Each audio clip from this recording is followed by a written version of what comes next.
This is the network service of the NTA. We now join our outside broadcast crew for a live telecast. Please stay tuned.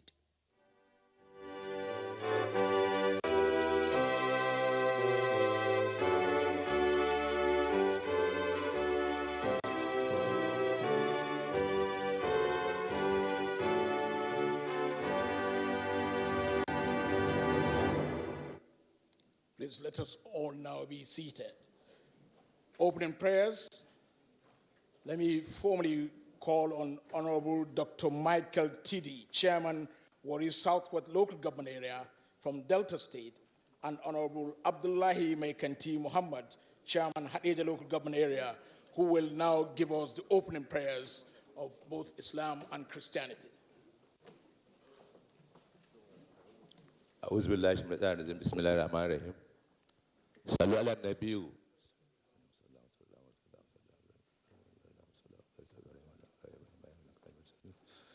We all recite Qul Huwa, series, surahs for our country and national leaders for Allah's guidance and protection. Bismillahirrahmanirrahim. Qul Huwa Allahu Allahu Samad lam yalid wa lam yulad wa lam yakul lahu kufuwan ahad.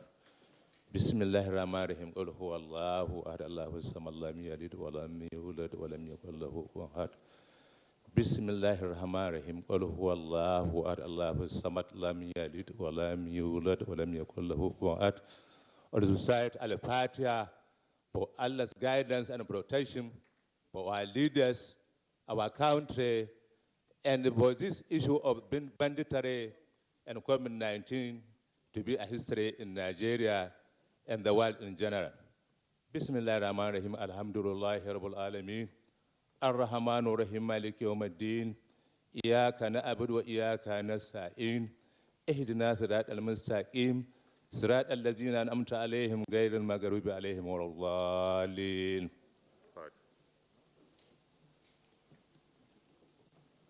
The Christian prayer.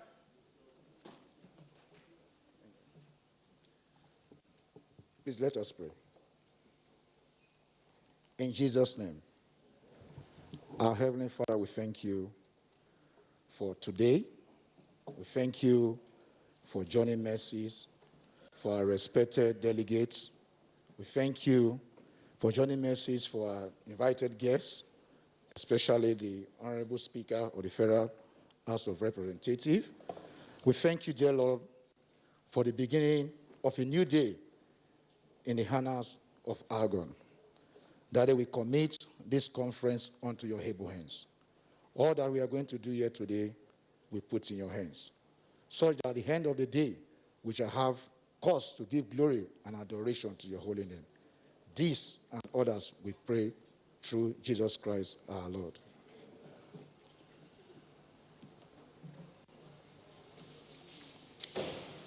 His Excellency, Speaker of the House of Representatives, Right Honorable Femi Gbajabiamila, our very special guests of honor at this General Assembly of the Association of Local Governments of Nigeria. Please give him a big round of applause.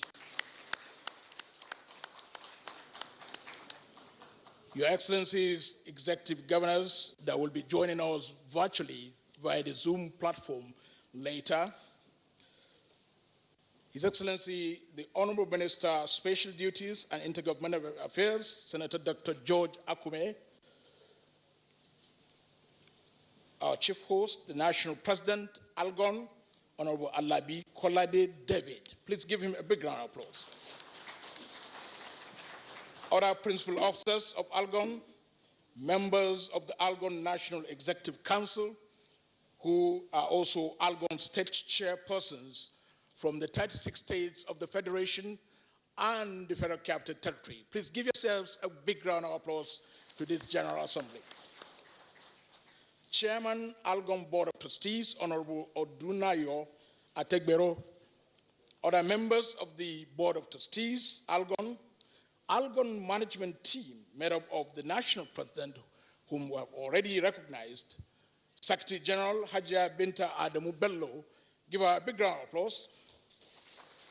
Chief of Staff to the National President, Honorable Etiaku Ikpokpo KSM, otherwise known as Malik. Please give him a big round of applause. Barrister Mrs. Evan Enekwe, Director, Legal and Administration Services of Algon. You are welcome. Mr. Nuhu Ozigi, Director, Finance and Accounts, Algon. Distinguished Convention Lecture Presenter, Dr. Chris Asoloka. Distinguished representatives of development partners of Algon. Here we particularly recognize the representatives of the United Cities and local governments of Africa, which is the Algon arm of the African Union. Please give them a big round of applause because they have joined us much earlier before we even commenced this event. All the way from Rabat, Morocco. Honorable Speaker, sir, if you look to your right, the screen there, those are the delegates of the United Cities of local governments of Africa.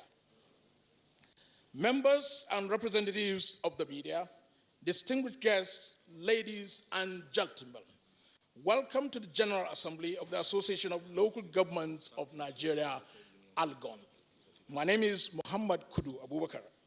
I have the privilege and honor to guide this event. The General Assembly is the highest decision-making organ of the association, while the ESCO and NEC carries out directives of the General Assembly of Algon.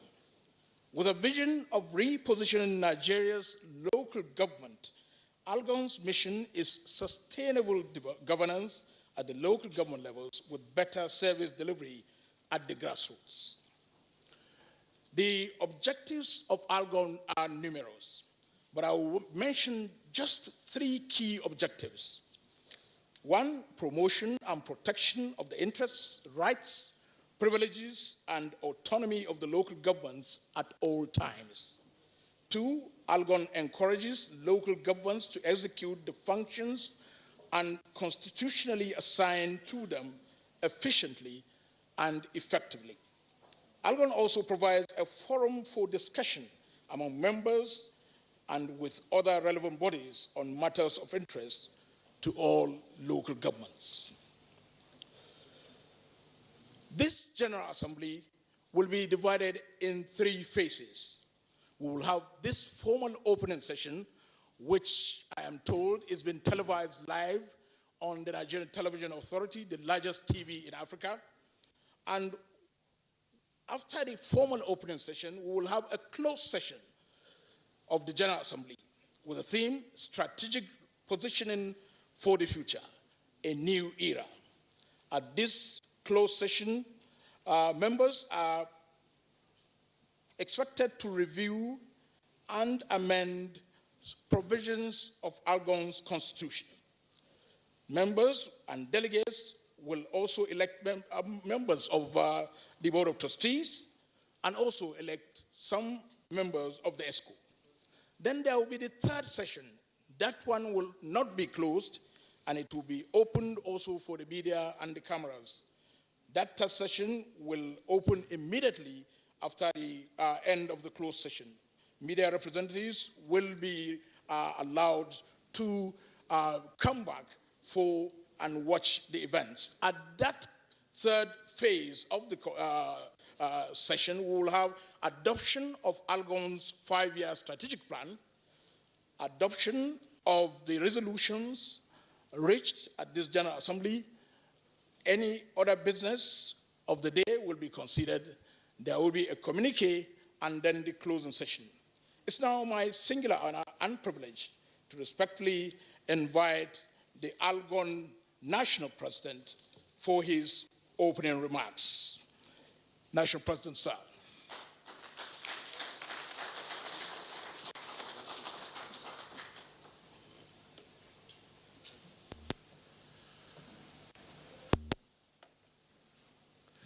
In order to maintain decorum and orderliness, which is in tandem with our tradition, I hereby appoint 2 Sergeant at Arms, Honorable Musa Rabiu Jama, Chairman Fakai, local government in Kebbi State. Honorable Chef G.T. Brown, Chairman, Edo local government, Delta State.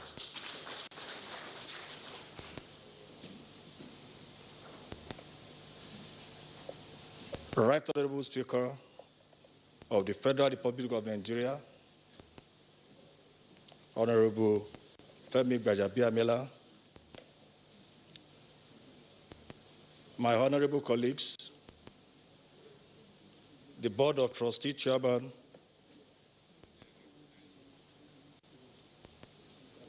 all the governors that have joined us on Zoom, UC LGA Africa, gentlemen of the press. Today is historic. It is historic because this is the second time that we'll be having our General Assembly. The last one we had was in November 28, 1989. And you all agree with me that it's historic. In 22 years, this is the second General Assembly.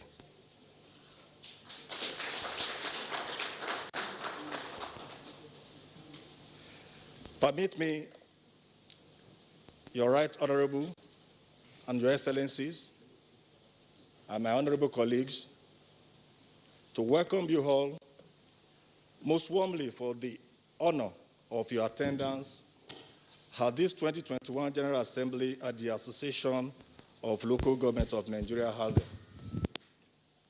Distinguished delegates and guests, on my assumption of office on 28 March 2019, Hagon had been confronted by issues bordering on cohesion and viability from its 20 years of existence. Thus, the 2021 General Assembly is being convened statutorily today to fulfill its mandate as the voice of local government administration in Nigeria. By share of doggedness, commitment, and unshakable fidelity to our association, the National Executive Council of Algon, the Board of Trustees, took the homogeneous challenges by storm without letting off in support of our vision to challenge the present narrative to a more prosperous trajectory. Such unflinching support and dedication to the leadership of Argon for the continued survival of the association is deep in my heart. I'm glad to report to this August Assembly a few of our milestone achievements in the last 2 years, and of course, our new vision of positioning Argon in a 5-year strategic framework for development, which is from 2021 to 2025. My right honorable, sir, honorable colleagues, year 2020 was with the COVID-19 pandemic that ravaged the entire globe.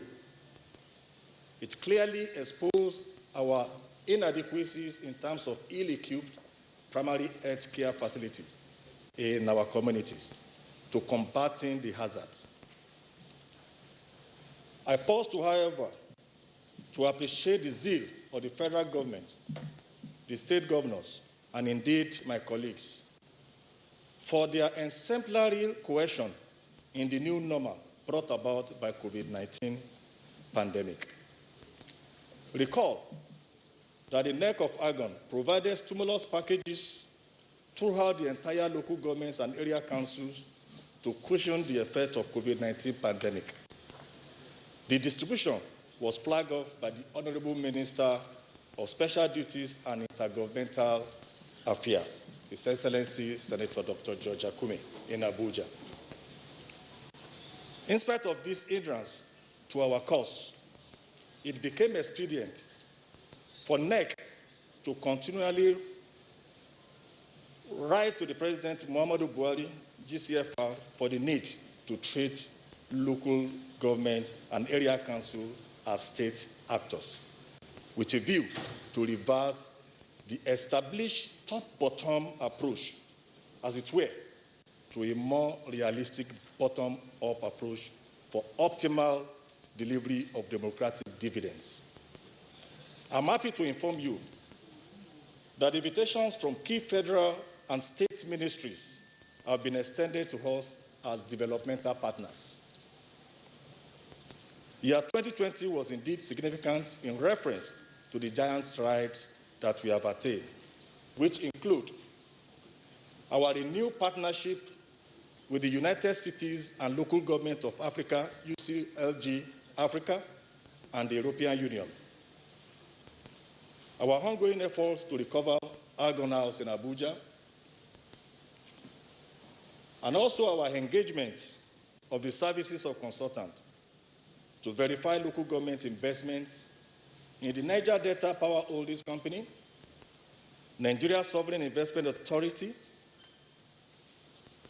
and Paris Club refund, and more importantly, recovery of the financial obligations due to Argon.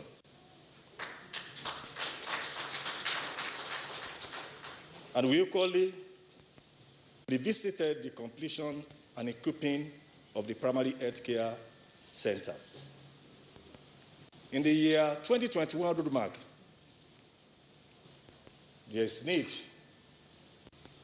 to have what we are doing today, the General Assembly, and also to consolidate our relationship with the Nigeria Governors Forum, and also strengthen Argon's relationship with European Union cooperation, integration of local authorities of Nigeria in the European Cooperation Programming Process 2021 to 2027, review and recommend a new trajectory for a more vibrant and respectable association of us in tandem with the best practices as obtained in Sisters Association worldwide. We are also focusing more on capacity building across all strata and emphasis on youth development and involvement, and also developing investment portfolio for local government and local councils in order to increase our internally generated revenue for developmental purposes. Consequently, Right Honorable Sirs, distinguished delegates, and guests, a 5-year strategic framework for development 2021 to 2025 was set in motion at the all-inclusive Argon retreat in Lagos about 3 weeks ago to guide the desired interventions, initiative, and decisions-making for the association. By extension, the new drive will no doubt strengthen the desired sustainable developmental goals through concerted knowledge and application as outlined in the strategic plan, which the copy is circulated to you. At this junction, I wish to share some of our setbacks as an association. Our greatest challenge so far has been that of arbitrary suspension or removal of democratic chairmen and councillors duly elected local government administration. Our appeal, therefore, is to have a democratically elected chairman and councillors, and wish to encourage all to embrace this position. Our prayer at the General Assembly meetings are as follows. Complete autonomy for local government and area council, which is more desirable for effective administration and service delivery to the people. Review of the 1999 constitutions as relates to local government administration. We are also praying for a uniform tenure of 4 years term for local government administration throughout Nigeria. And also an end to unconstitutional deductions from the local government account without recourse to local government from the federation account. We also want to pray for decentralization of the Nigerian police and having it in place state police that will make community policing more effective. Finally, on behalf of NEC, the Board of Trustees, and all local government and area councils in Nigeria, management and staff, I thank your Right Honorable. Even though it's a short notice, we thank you for honoring our invitation.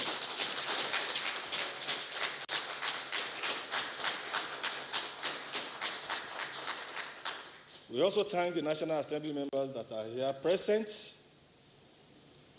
the UCLGA Africa, Your Excellencies, representative of civil society groups, our international development partners and affiliate associations, and indeed, everyone. You have humbled me with your time and presence as we view our constitution and elect new national officers to guide our noble association.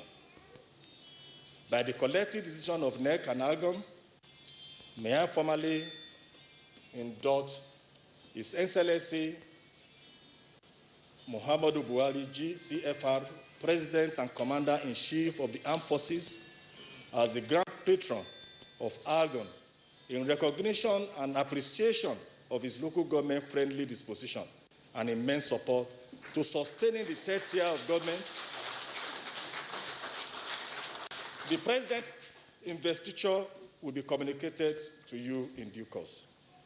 I wish us a very fruitful, exciting, and rewarding assembly.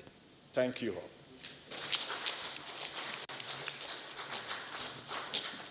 A very big round of applause to the National President of ALGON. He has given a rendition of the entire activities of ALGON in the past years, which particular reference to ALGON's strategic positioning for the future. Please give him another big round of applause. Most of us here are elected representatives of our people. We have the honor and privilege to have in our midst the Speaker of the House of Representatives, and you know today is Wednesday. Both the House and the Senate sits on Tuesdays, Wednesdays, and Thursdays. But because of COVID-19, they leave out one of the days. But it is important to note that he is a very busy person, and without much ado, we will adjust our schedule of program of events to accommodate his speech. But before then, let me formally recognize him and say that in our midst is a lawyer and PhD holder in law, Femi Gbajabiamila. He was first elected into the House of Representatives in 2003, re-elected in 2007, re-elected in 2011, re-elected in 2015, and of course, re-elected in 2019. And it is after that election in 2019 that he became, by the virtue of the election, landslide victory, his colleagues in the House of Representatives, of the 9th House of Representatives, elected him the Speaker of the 9th House of Representatives in the 9th National Assembly. Please give Right Honorable Femi Gbajabiamila a big round of applause as he comes to address the General Assembly of the 2021 Association of Local Governments of Nigeria.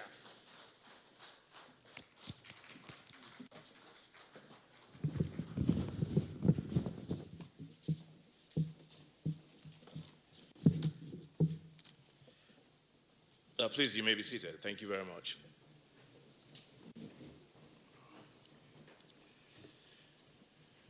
Thank you. The National President, ALGON, the NEC, members, the trustees, all members of the ALGON family, the International Association, and all those who are joining on Zoom, I say good morning. Let me very quickly seek your permission, your kind indulgence, to allow me leave immediately after my speech, simply for one reason and one reason only, as was stated earlier, that I have to be seated at about 11 for a very important to preside over the House this morning.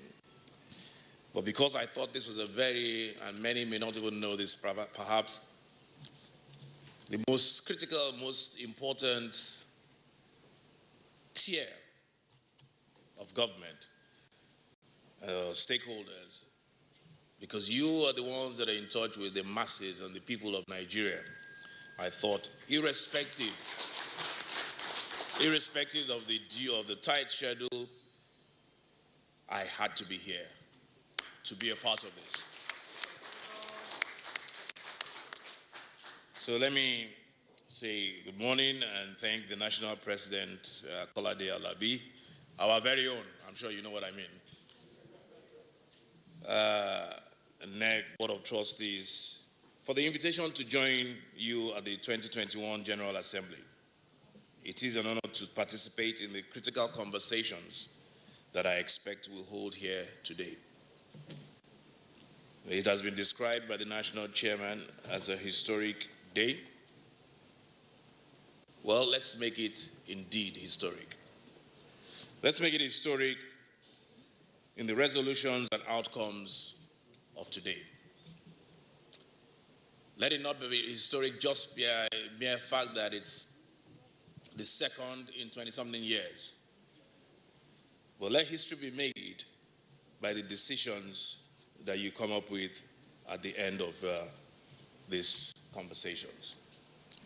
I was pleased to see that you have chosen as the theme of this year's General Assembly, strategic positioning of local governments for the future, a new era.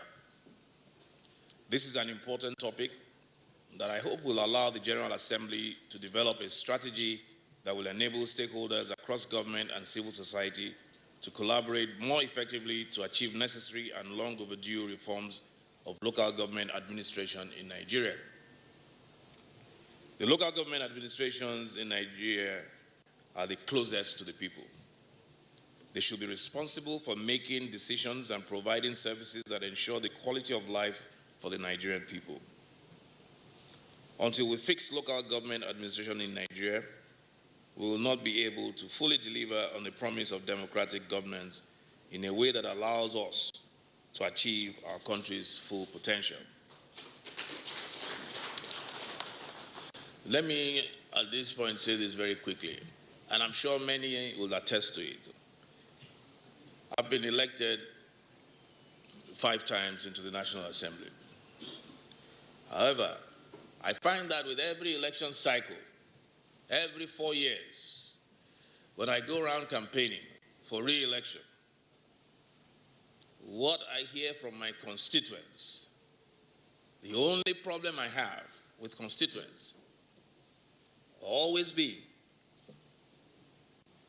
look at the road, look at the gutter, look at this, look at that, things that are entirely exclusive to the local governments. So it becomes frustrating when you're talking to your constituents, campaigning for re-election, and they're pointing and directing you to things that are ordinarily the work of the local government. They do not understand anything, the concept of separation of powers, and the fact that in a democratic society, every tier of government has its responsibilities, and it's by design. I have had to come from Abuja to clear debris in my constituency, to clean gutters, when that is not the role that has been given to me constitutionally.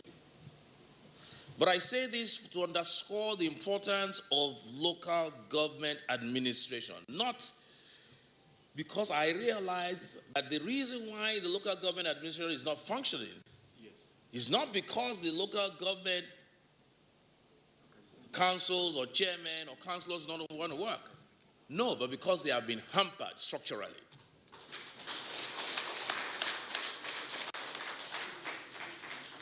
I am aware that many of these things that are your responsibility have been made difficult. Do you know why? I know why. But we end up suffering for it. but it has nothing to do with you. And that is why I say this time around, make this, your resolutions, historic. And we will be there to support you in the National Assembly.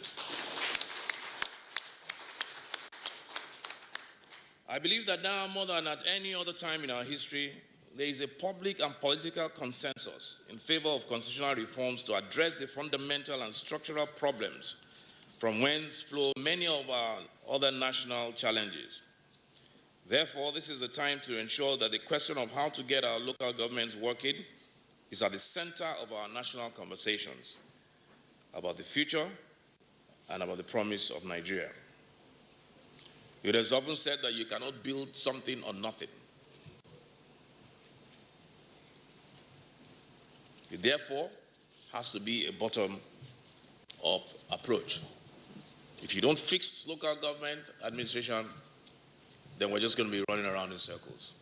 It's going to be a waste of time. The National Assembly has begun reviewing and amending the Constitution of the Federal Republic of Nigeria. We intend for the current constitutional reform to be as thorough as it is comprehensive. The Nigerian people deserve a constitution that frees us to do what is necessary to effectively address the problems of national security and public finance, political administration, human rights, and our national economy. Whilst we look to the future, we ought also to work to ensure our systems functions efficiently within the legal and political limits that currently exist. Local government leaders must at all times strive towards a culture of service and the practice of excellence. You must respect the rule of law. Part of that means ensuring that the legislative arm of local government administration performs their separate functions without undue executive interference. For too long, we have avoided the hard conversations about our nation's future. We cannot afford to do that anymore. I assure you all that the 9th House of Representatives will not waver from our commitment to take whatever legislative actions are necessary to achieve the highest ambitions we have for Nigeria. I assure you also that we are ready to work with the Association of Local Governments of Nigeria, ALGON, and with all the stakeholders to fix local government administration in Nigeria once and for all time. I wish you all successful General Assembly, and I thank you once more for the invitation to participate. God bless you, and God bless our Federal Republic of Nigeria.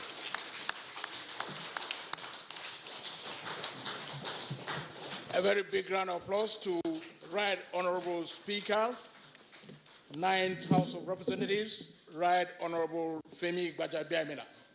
He has been representing the good people of Surulere local government area of Lagos State since 2003 at the House of Representatives. That deserves a big round of applause. You have heard the commitment from the Speaker of the House of Representatives on the fact that this General Assembly should come up with robust suggestions, amendments, and resolutions that the House of Representatives will give it all alloyed support. That again deserves another big round of applause.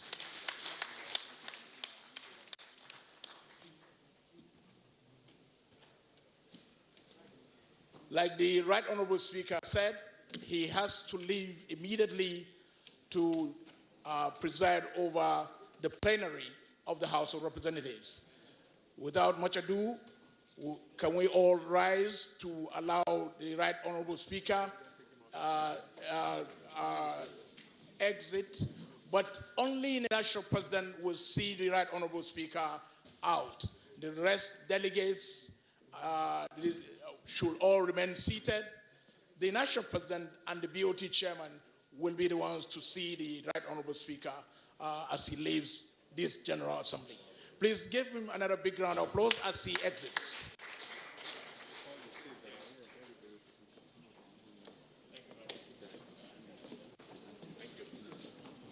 Meanwhile, let me formally welcome the representative of the Honorable Minister of Special Duties and Intergovernmental Affairs, Intergovernmental Affairs, Senator Dr. George Akume.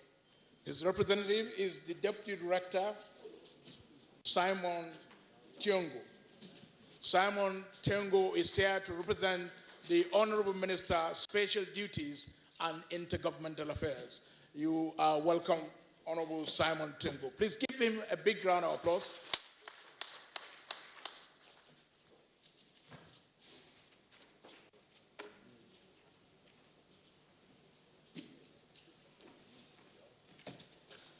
Meanwhile, let us formally welcome all the delegates from all the 36 states of the Federation and the Federal Capital Territory to this General Assembly that has been formally convened by the National President, Algon. Please give yourselves a big round of applause as we await the continuation of this General Assembly.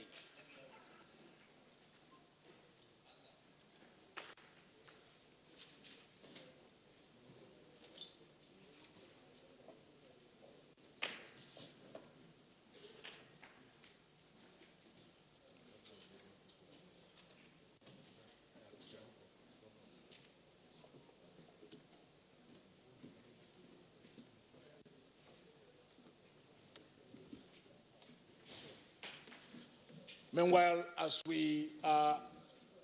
the National President and the BOT Chairman joins us, the General Assembly continues with the intervention of the Executive Governor of Lagos State, Honorable Babatunde Sanwo-Olu, who is joining us via Zoom platform.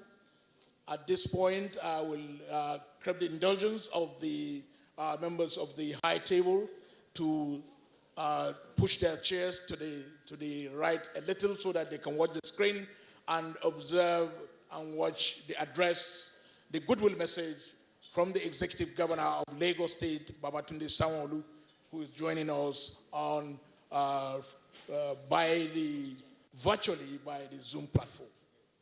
Let's have the sound, please. Can you hear me? Yes. Thank you very much, moderator.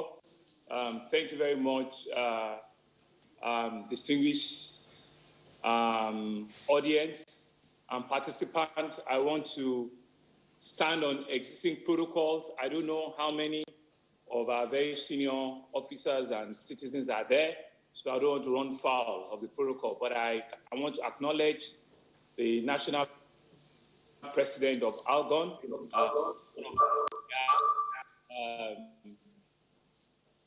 Mr. Kolade Alabi, who is a very proud, able chairman of Bariga local government. We have all given the mandate to lead Algon at this very critical time. I want to acknowledge him. I want to acknowledge the other national officers of Algon who are with us in this conference. I want to acknowledge all other local government chairmen, acknowledge all your distinguished speakers, moderators, and I want to say that I bring warm greetings from the State of Excellence, the seat of aquatic splendor, the heartbeat of the nation. I bring warm greetings to everyone around the country, from the states where everything starts, around the country. State of Lagos, we're indeed happy and excited that one of us is one of our chairmen that is. We do not know it's also because of the very many conflicts that you all have.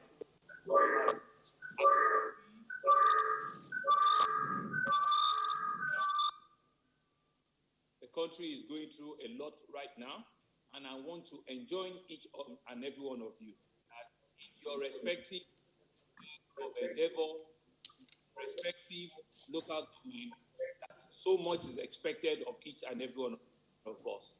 We are an important tier of government, a third tier of government where every grassroots emanate from. There is no politician that does not have a connection with a local government. We're all grassroots. Every one of us, we take our roots from our various and that's how important the local government is. And that's how important your chairmanship and your association is to the nation. And so I want to enjoin you to see, your responsibility as a and to take it and give it the desired, level of seriousness, and that requires. As you conduct your election, that you will all come out of it better. And I'm hoping that God will guide all of your deliberations and conversations today. And I believe that leadership that you currently have will certainly take the higher level. I want to respectfully, congratulate Mr. Kolade Alabi for his sterling leadership, because he briefs on the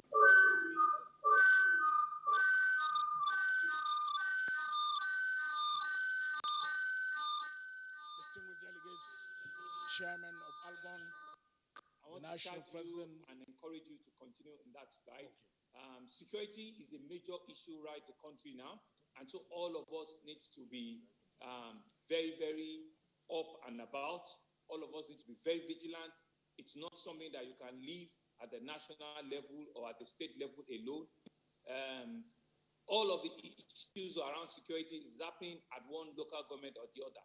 And so we all have a collective responsibility to be able to work with security operatives, to be able to gather intelligence, and be able to bring about a more peaceful, prosperous nation for all of us.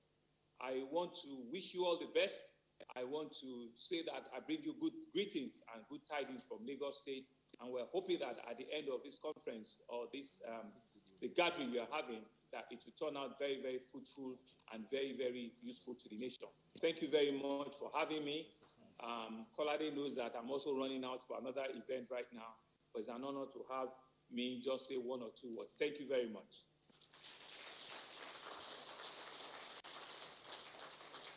Let us very warmly and largely acknowledge the Executive Governor of Lagos State for setting aside so many state duties to join us via Zoom platform. Please give him another big round of applause. We had earlier acknowledged the presence of the representative of the Honorable Minister of Special Duties and Intergovernmental Affairs, Senator George Akume, in person of the Deputy Director in that ministry, Honorable Simon Tiongo. Honorable Simon Tiongo is now beseeched to come to the podium for the goodwill message of the Honorable Minister. Please give him a big round of applause.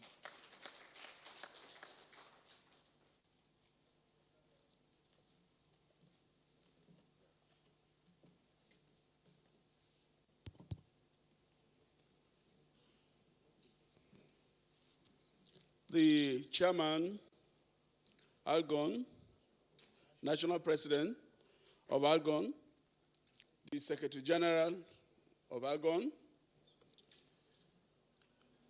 the Honorary Speaker of the House of Representatives, distinguished ladies and gentlemen, I'm here to represent my boss, Dr. Senator George Akume, who is not here with you as a result of exigencies of duty.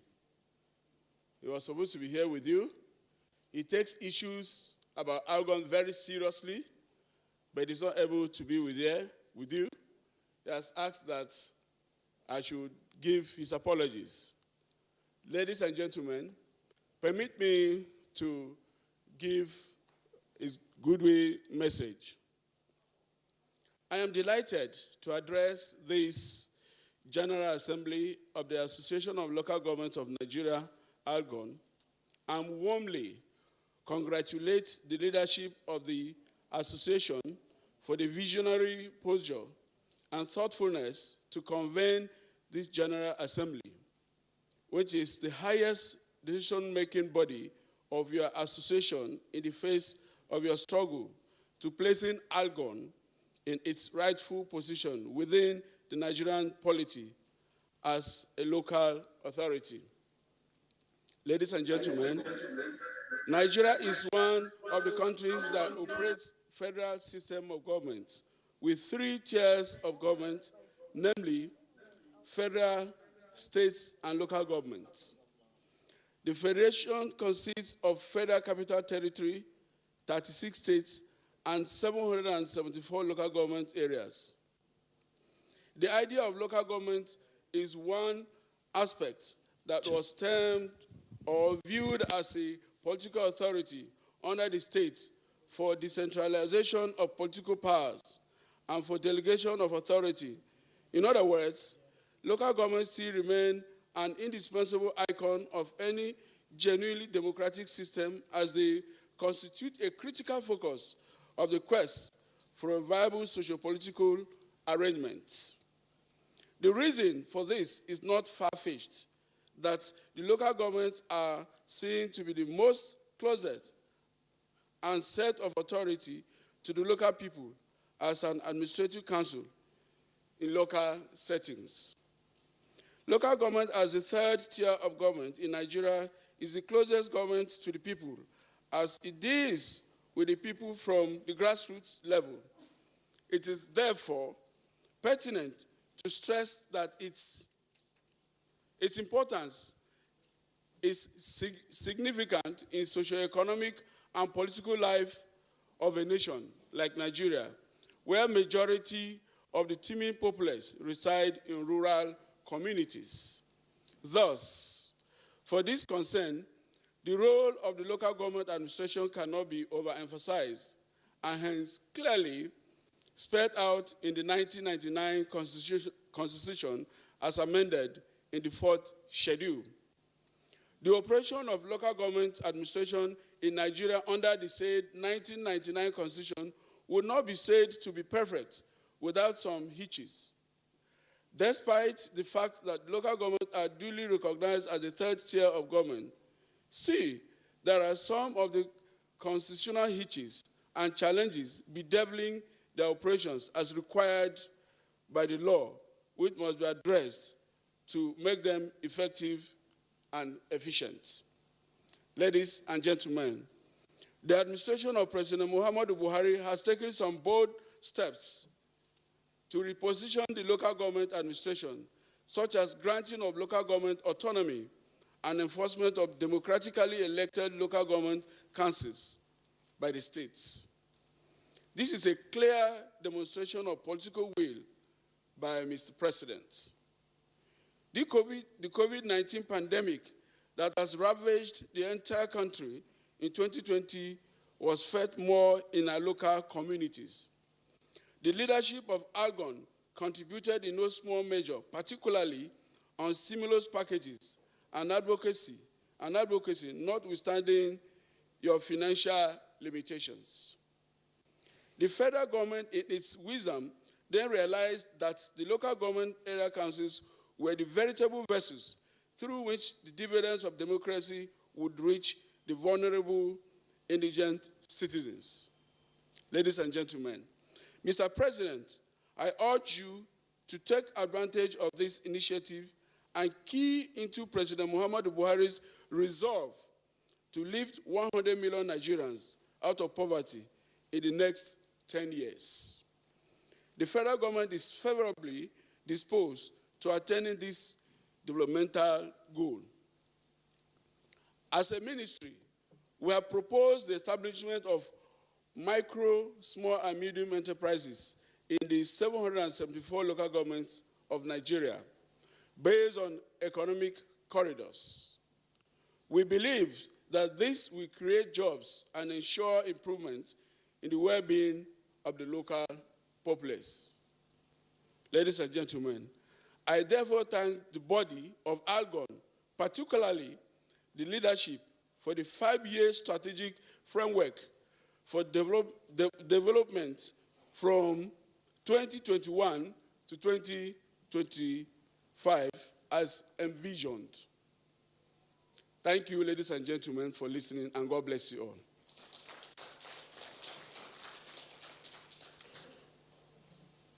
That applause is not loud enough for a whole honorable minister of special duties with oversight on local governments. Before I call on the next speaker, let me very quickly make this recognition. The Borno State delegation of Algon, I am told, missed their flight coming into Abuja yesterday.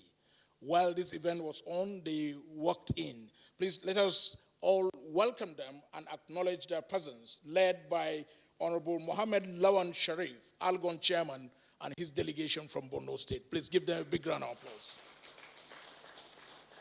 Former Algon National President and now a member of the House of Representatives representing the Federal Capital Territory, Honorable Mika Jiba, I understand is here in solidarity with all of you delegates to the General Assembly. Please give him a big round of applause.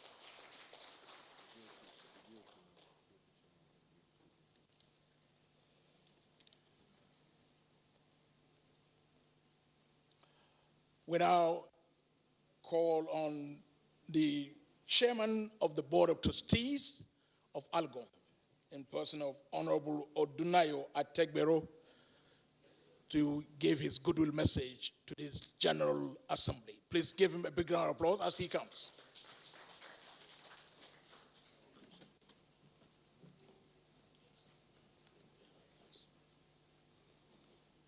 Mr. President, my colleagues, and delegates to this General Assembly, it gives me great pleasure to address this very important second General Assembly of our association today. It will be recalled that the first General Assembly took place on the 28th November 1999 at the International Conference Center here in Abuja, 22 years ago, where the association was formally inaugurated by the former Vice President Atiku Abubakar, who represented Chief Obasanjo at that time. Let me see this medium to commend the present leadership of the association under the leadership of Honorable Barrister Kolade Alabi David, National President, for organizing this General Assembly to discuss the future of our association. I am delighted to know that it is strategically positioning the association. The present leadership has been collaborating with critical stakeholders in this country, most especially the Governors Forum, to chart an enduring working relationship for grassroots and national development. This address will focus on two major issues of national importance: insecurity and local government autonomy. Insecurity. One of the most debilitating problems facing us in this country today is insecurity of lives and property. The prevalent issues of Boko Haram insurgency, banditry, kidnappings, herdsmen, farmers insurgency, youth restiveness, cultism, rape, cyber crimes, and other social vices have become daily occurrence, which has been taking their tolls on our economy and political life. This has actually curtailed our development as a nation.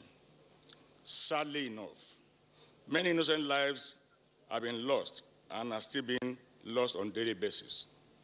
In view of the foregoing, therefore, I want to urge our association to support the creation of state police to combat the menace of insecurity by focusing more on community policing. These criminals live in our communities. It is responsibility of every citizen to give necessary support to the security agencies through intelligence information gathering. Our association has a vital role to play in combating crimes in Nigeria. It is in a peaceful society that we can talk of meaningful development.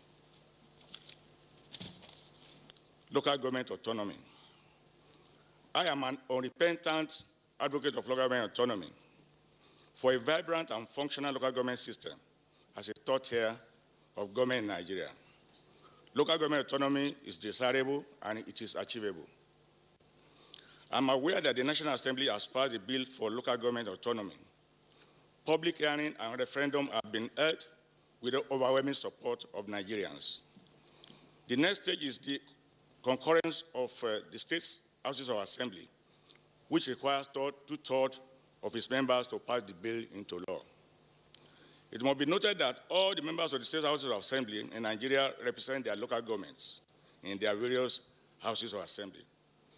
Our association should therefore collaborate with them by lobbying them for the passage of the bill for local government autonomy into law in the overall interest of grassroots and national development. It's also very important to collaborate with the Governors Forum on local government autonomy in view of the robust and cordial working relationship which Algon now enjoys with them. All our governors are equally from one local government or the other. I believe they will be interested in the eradication of poverty, which shall lead to the development of our people at the grassroots level. No less than 80% of the total population of our citizens in Nigeria live at the grassroots level. Hence, their socio-economic and political well-being should be of paramount importance to the government that is closest to our people. It is my belief that autonomy of local government in Nigeria will be the best thing that will engender rapid socio-economic and political development. Conclusively, I welcome all participants to this very important convention and wish all of us fruitful and resource-oriented discussions. Thank you and God bless.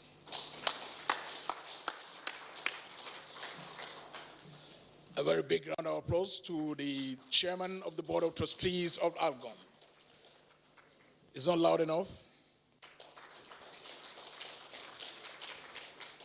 I am reliably guided and told that Honorable Mika Jiba is not the only former national president of Algon that is here with us. Let me very formally acknowledge the presence and welcome two former national presidents of Algon. We have Honorable Felix Akabwe, former Algon national president. You're welcome, sir. We also have the immediate past national president of Algon, in person of Honorable Abdullahi Tanku Kagara. He handed over to our amiable national president. And if you will recall, as delegates, all of us here, Kagara was in the news some few weeks back because of the unfortunate abduction of school children in that vicinity. In fact, our amiable national president of Algon was in Kagara and was also in Mina to commiserate and show solidarity with the people of Niger State, and he held talks with the Niger State governor, Abubakar Sani Bello. Please give our national president a big round of applause for that empathy. The delegates from Taraba are also here, led by Honorable Bala Bako, Chairman, Ibi Local Government Area, as Algon Chairman, Taraba State. Please give them a big round of applause. Other delegates from Taraba include Honorable Prince Musa Mahmoud, Chairman, Bali Local Government Area, Algon Secretary, and Honorable Andrew Luka Zanya, Chairman, Zing Local Government Area. He is also the Assistant Secretary of Algon in Taraba State. Our next item on the agenda is the lecture, the convention lecture for this General Assembly. And it is going to be on the theme of the General Assembly, which is strategic positioning for the future, a new era. But before then, let me briefly introduce to you who this guest lecturer is. He is Dr. Chris Asoluka. He is Chairman, Oil and Gas Free Zone on Port Harcourt and Chairman of the National Consulting Network. Dr. Asoluka holds a PhD degree in policy analysis from the University of Ibadan. He also holds 2 master's degrees in International Economic Relations from the University of Lagos, and Shipping Economics and Finance and International Trade. Dr. Asoluka has written, edited, and published many books, including compilation of the Nigerian Maritime Laws in 2 volumes, 2003. Please welcome to the podium our convention lecturer who will be speaking to us on strategic positioning for the future, a new era, Dr. Chris Asoluka.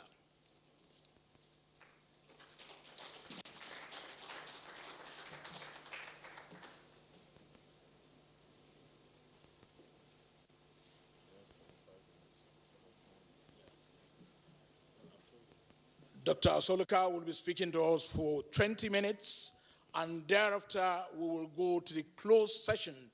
And after the closed session, we'll come back for another opening session. Dr. Asoluka, you're welcome, sir. Thank you.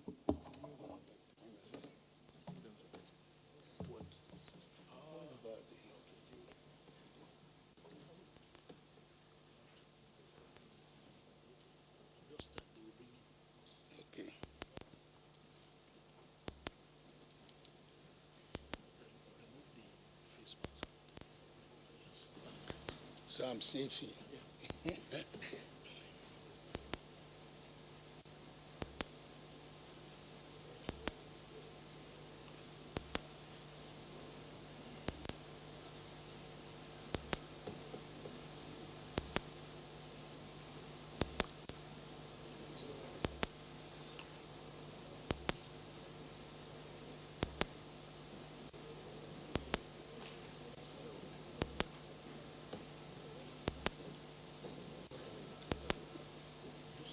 Okay.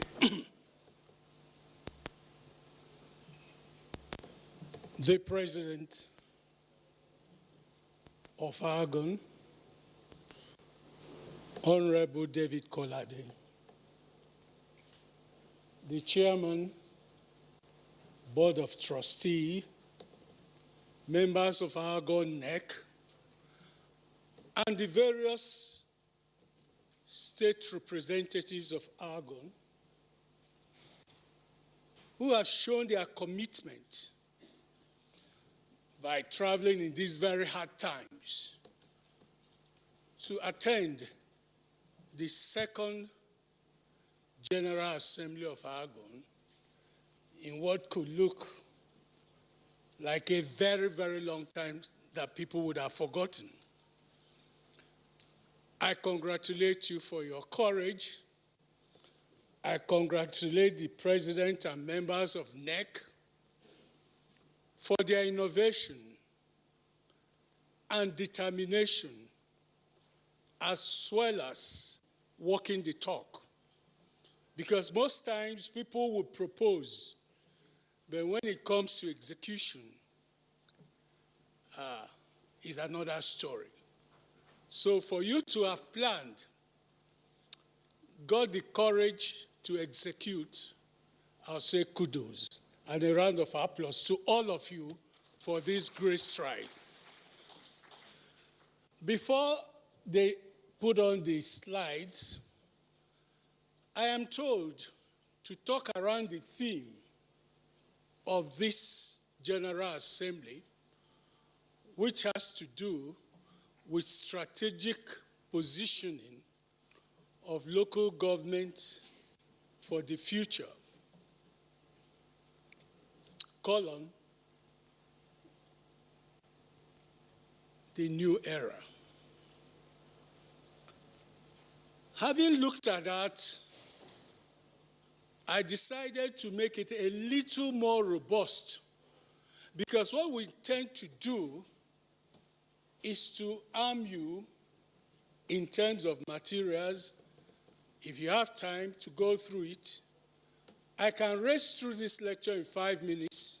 I can do it in 1 hour, but I know that time is not our friend for today. So we are going to look at it from the perspective of strategic repositioning of local government for emerging development challenges, the way forward for Argon. Because if you don't include the Argon, it's like having a coach without the head engine. So, to tie Argon in this pursuit of repositioning local governments in Nigeria to face whatever emerging challenge, we would intend to discuss the matter holistically. To guide us, the outline for this lecture will revolve around 9 sessions. Session 1, of course, is your introduction. Section 2 will give the objective, because most times when people talk and they leave the conference room or the lecture room, they begin to forget whatever that was said. So usually I have what I call the objective of every presentation, which is like a nail in the wall, where you can hang on any fact you want to remember. Also, it serves as a checklist to determine whether the subject matter has been covered. It serves as a reminder in the event you have questions and follow-up. So for that reason, you pay attention to the outline. The objective of presentation, after that, I'll do some conceptual clarification. I won't take your time. I may race over it, but when you have a copy of this, you could go through it. We shall examine the current state of Argon, the status of Argon, and its evolution. How did it get to that point? How has it become that bad? At that point, the good news begins to come, because if you talk about the past and the present of Argon, it seems to be bad news. You see a child that was born with every promise, but from birth was hamstrung, was deliberately tied, because Argon, I will argue, has remained the center of play between the two big brothers, the two big boys, so that even when the senior brother attempts to give a breathing place, that attempt is at the expense of your immediate elder brother. And for that reason, when the big brother leaves, the immediate elder brother ceases. And there has always been this struggle, what we may call the struggle for turf between the center and the state government. Notwithstanding, the good news comes that there are certain developments, what we may call emerging trends, especially globally, that has brought some kind of succor to Argon. It is not the making of the Nigerian government.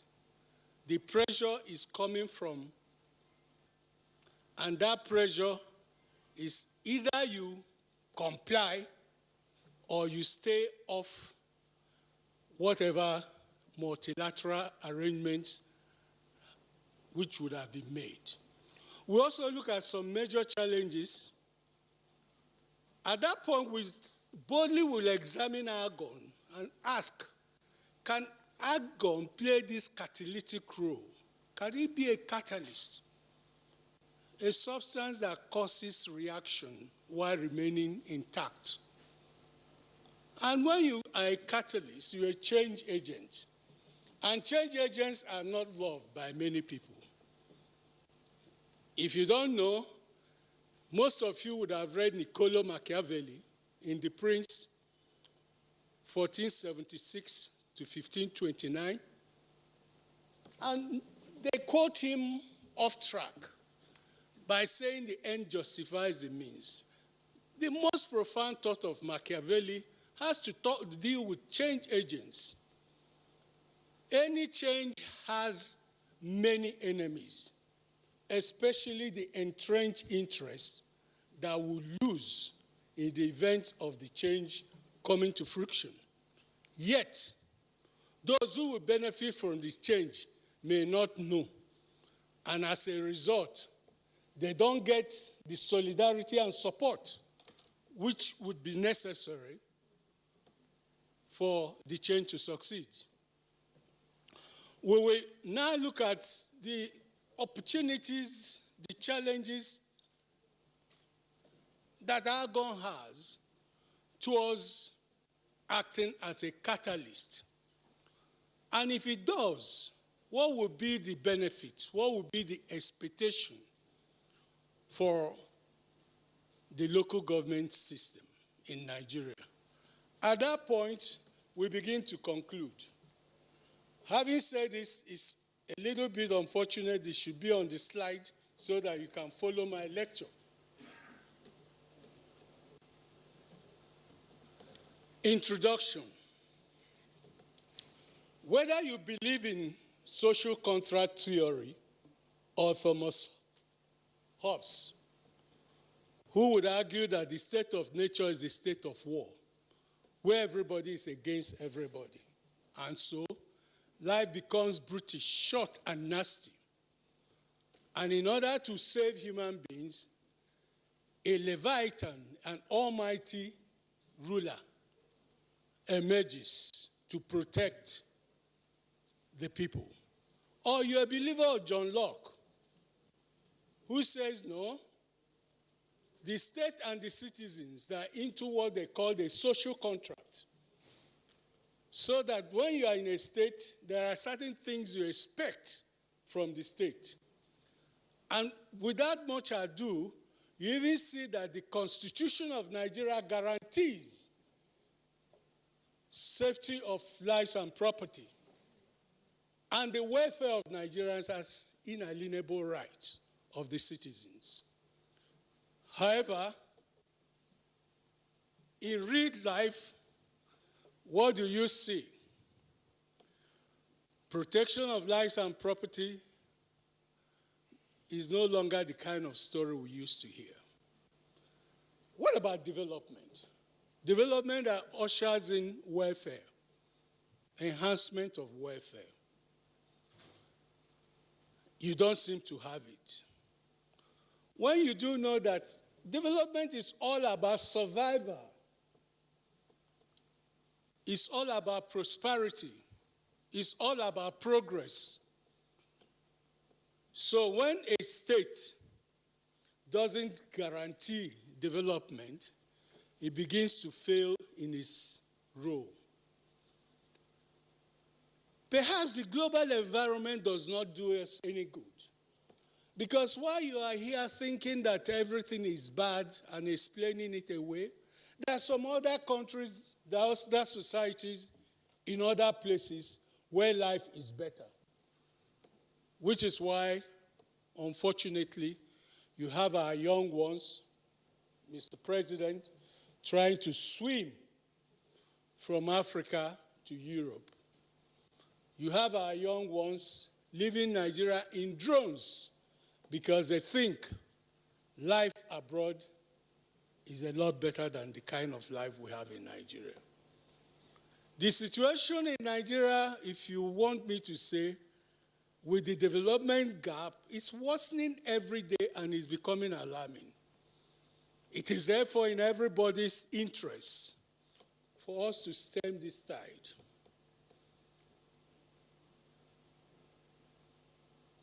And efforts in the direction must begin with the local government.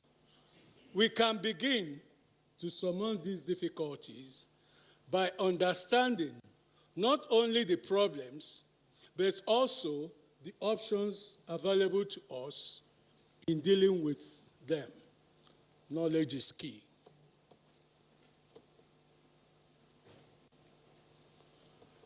I have some tables, but I won't be able to relay them. The tables will paint graphically how things are going in this country. It is no longer news that we are like the poverty capital of the world. It's no longer news that local government system in Nigeria is being crushed thanks to President Muhammadu Buhari, who has given a kind of succor to the local government, without which by now local government would have been forgotten totally. I remember by 2015, 2016, there were only about 13 local government councils that were democratically elected, contrary to Section 7, Sub 1 of the Constitution.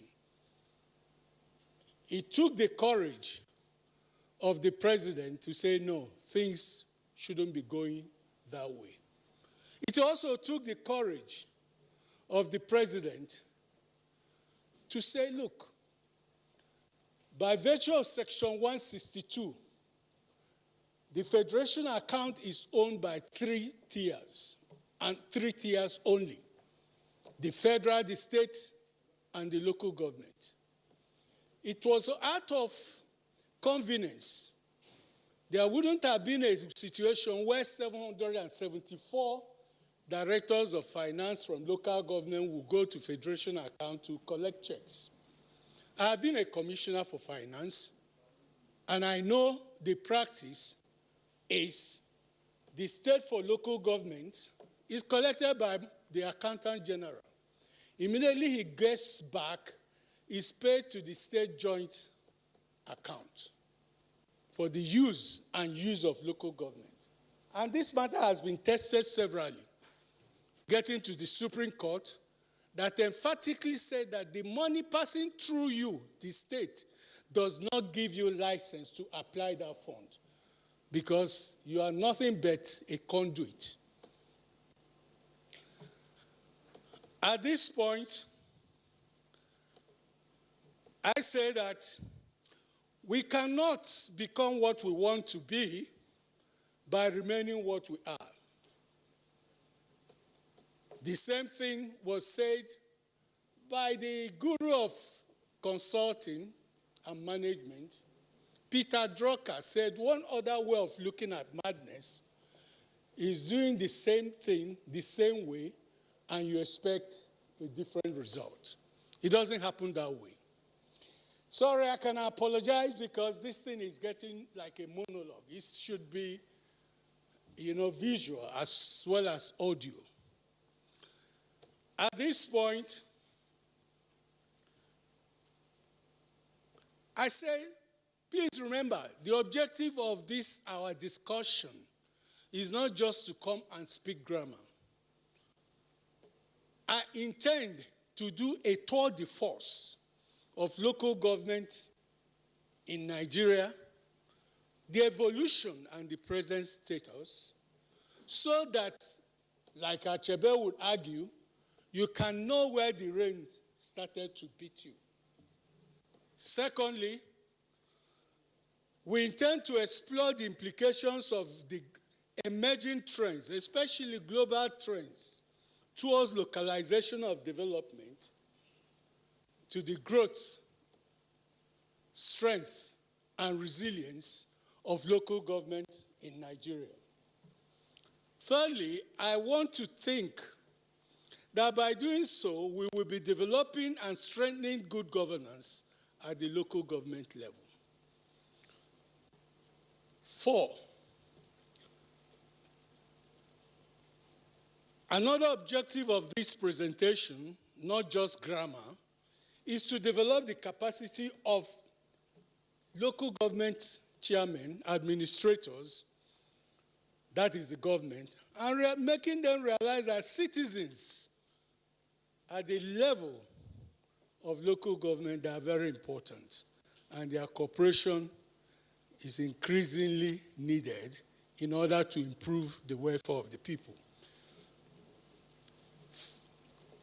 I also intend to use this lecture to explain the role and importance of building a strong national association like Argon in order to secure members' ownership of the current innovation and strides of Argon. Because if you don't have the ownership of the entire member, it will be Collarday's experiment. Finally, if in the end we only succeed in provoking debates on the feasibility of having a new approach, which we call territorial approach to local development in Nigeria, our time here wouldn't have been wasted.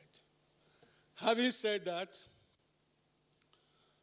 I rush to some conceptual issues. First, what are the perspectives? What perspectives do we have in discussing development? We say development is a much debated concept, but however, luckily, it is generally regarded to have the following components. You may have economic component dealing with the creation of wealth and improved condition of the material life of the citizens, including inclusivity and equitability in the distribution. Or you can see development in the light of being a social ingredient measured as a well-being in terms of health, education, housing, unemployment. And whether you like it or not, most of these are within the remit of the local government functions and powers. Development may come in terms of cultural dimension, in recognition of the fact that cultures confer identity and self-worth to the people. Actually, there is this trinity of culture, politics, and economics. And Moynihan would argue that whereas politics influences culture, culture influences economics, and for those of us here being politicians, you know that economics influences politics. True or false? True or false? Economics does influence politics. So that's a triad. A commitment to ecologically sound environment could also be a measure of development. Now, how do you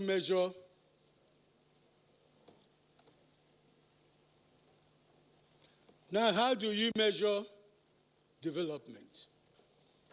The good old man, Dudley Sears, gives us a handle by saying, you don't need to speak too much grammar to know whether development is happening. Coming to you live from the Eradua You Center, merely ask 21 Association of Local Governments of Nigeria, happening to politics. Algon General Is Assembly. it on the rise? The theme If it's on of the this rise, General Assembly is strategic positioning for future, a new era. At this point, we will go off the General Assembly. We are expected to come back for the next very open session after the end of this lecture presentation. The General Assembly will go into a closed session, but the closing session will be open for the media. At that point, the NTA will come back and show all the activities live for you. At this point, we're going back to the scheduled programs of the NTA. to hide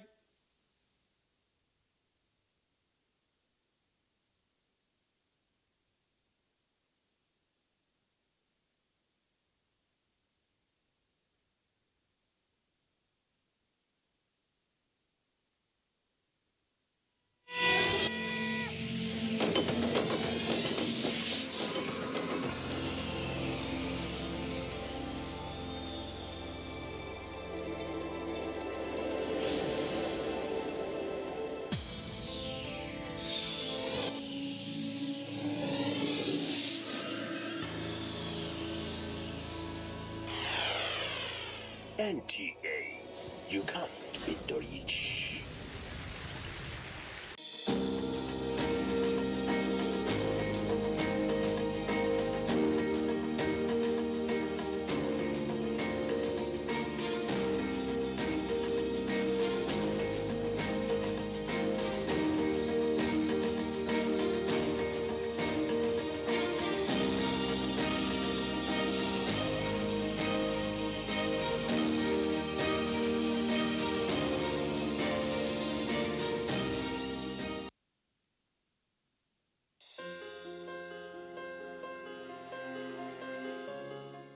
The vaccine offers hope for a safe country free of coronavirus. I urge all state governments, traditional and religious leaders to take the lead in the mobilization effort within their environment and spheres of influence. I similarly urge all eligible Nigerians to present themselves and be vaccinated in accordance with the order of priority already mapped out at the various authorized designated centers only.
NTA Sports 24, where sports drive.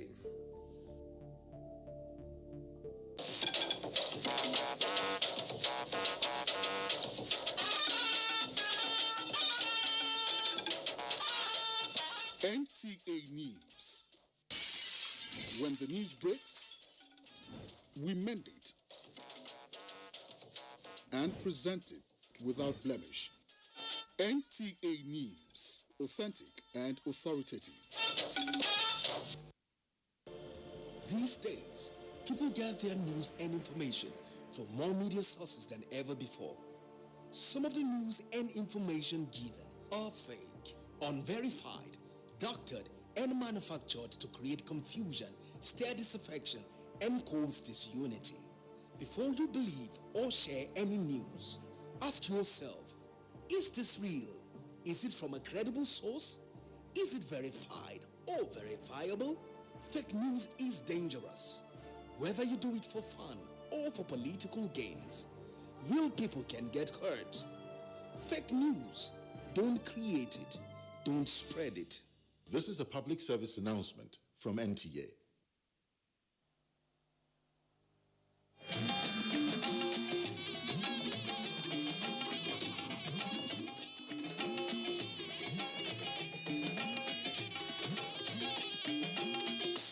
This is the network service of the NTA.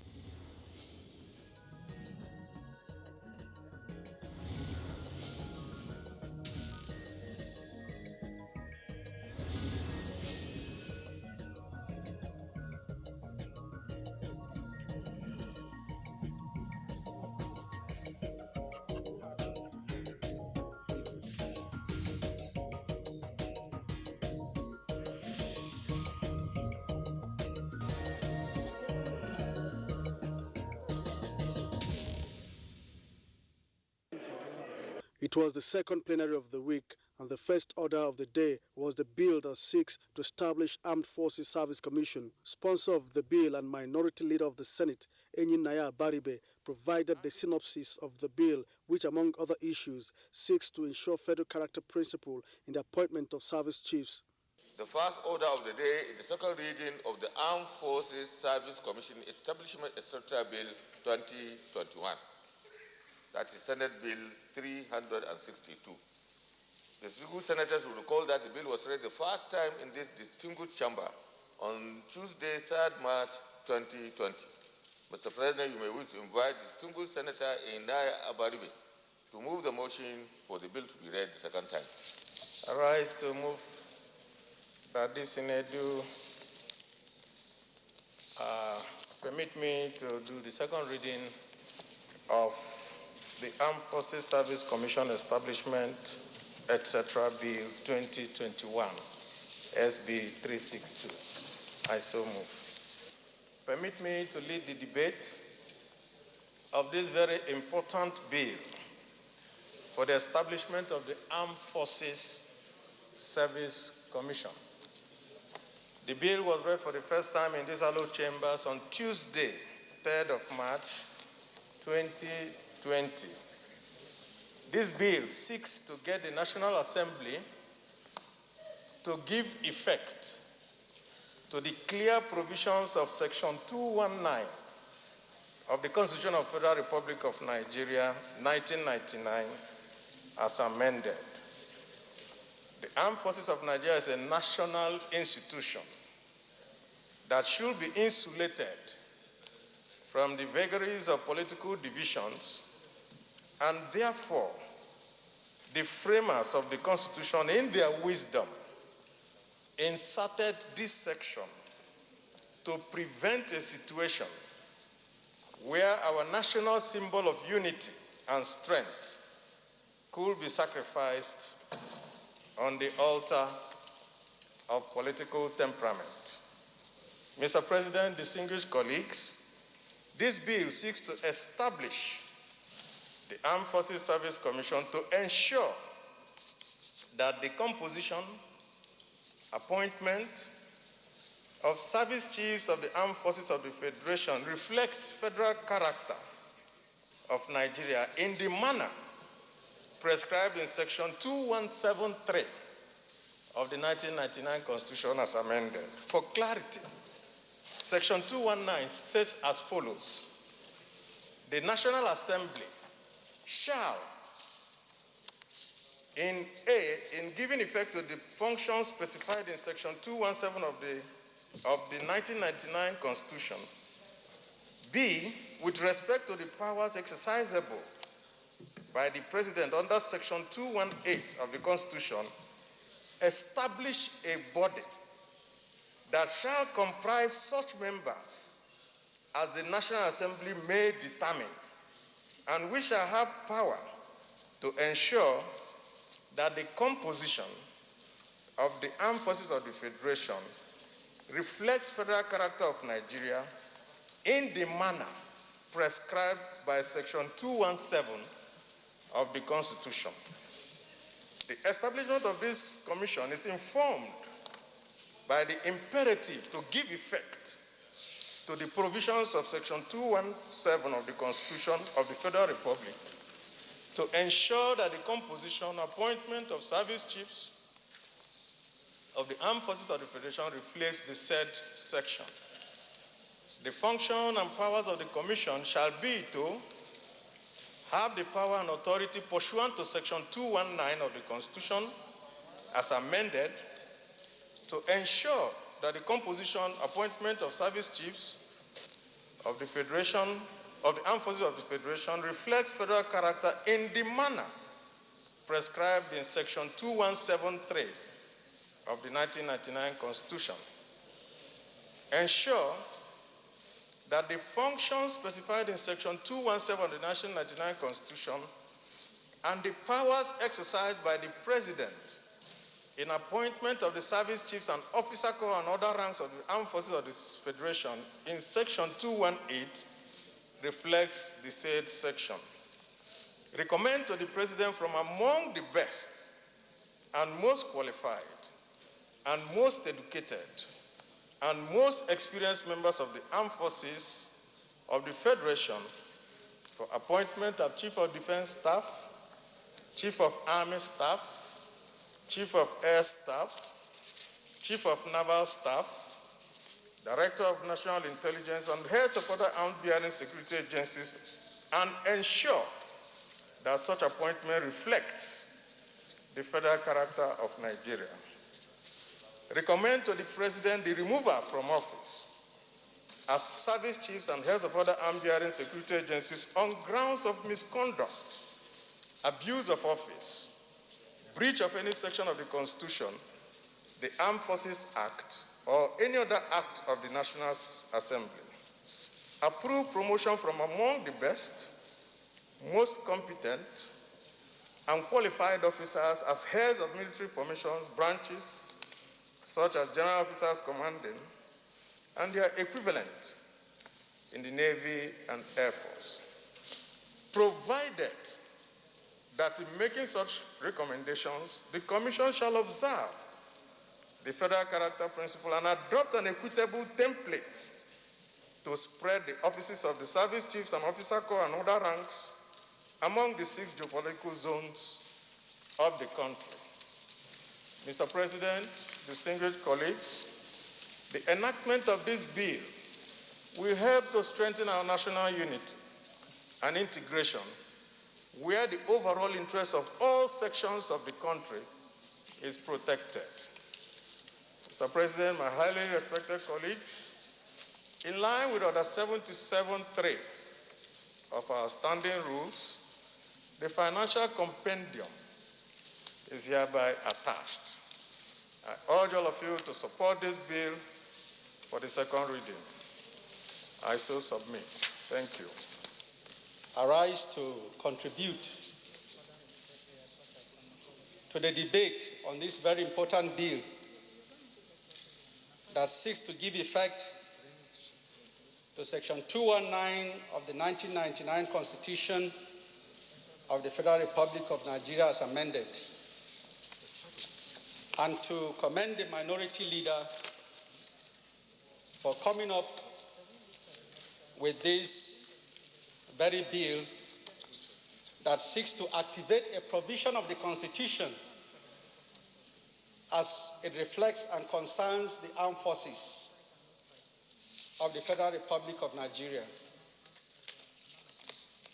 The presentation, which is anchored on Section 219 of the Constitution, Mr. President, that is a section that empowers the National Assembly to establish a body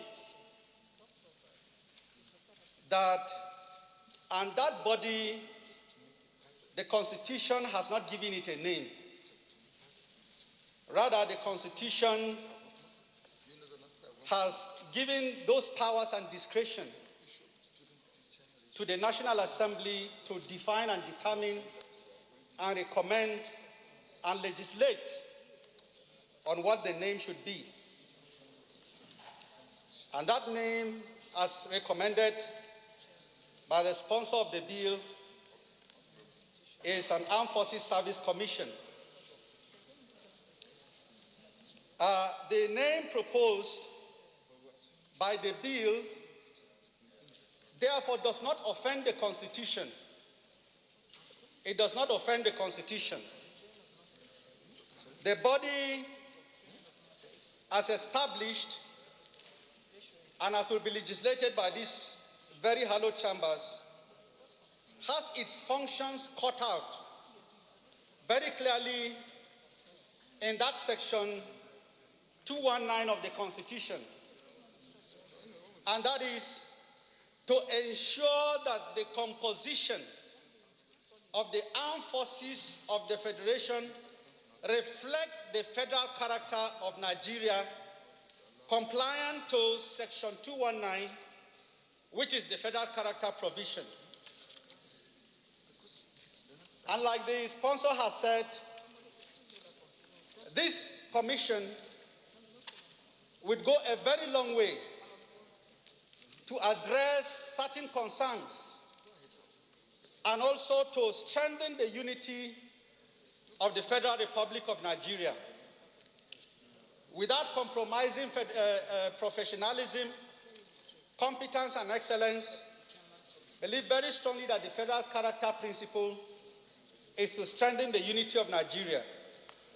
And to that extent, I support that this bill should find the support of members of this hallowed chamber, and I therefore support this bill in its entirety. Thank you, Mr. President and distinguished colleagues. As it's presently proposed, the Commission cannot take the function of the Chief of Army Staff or the functions of all the chiefs, of all the service chiefs. Because if you allow this bill to materialize, the armed forces will be polarized and the professionalism will be killed.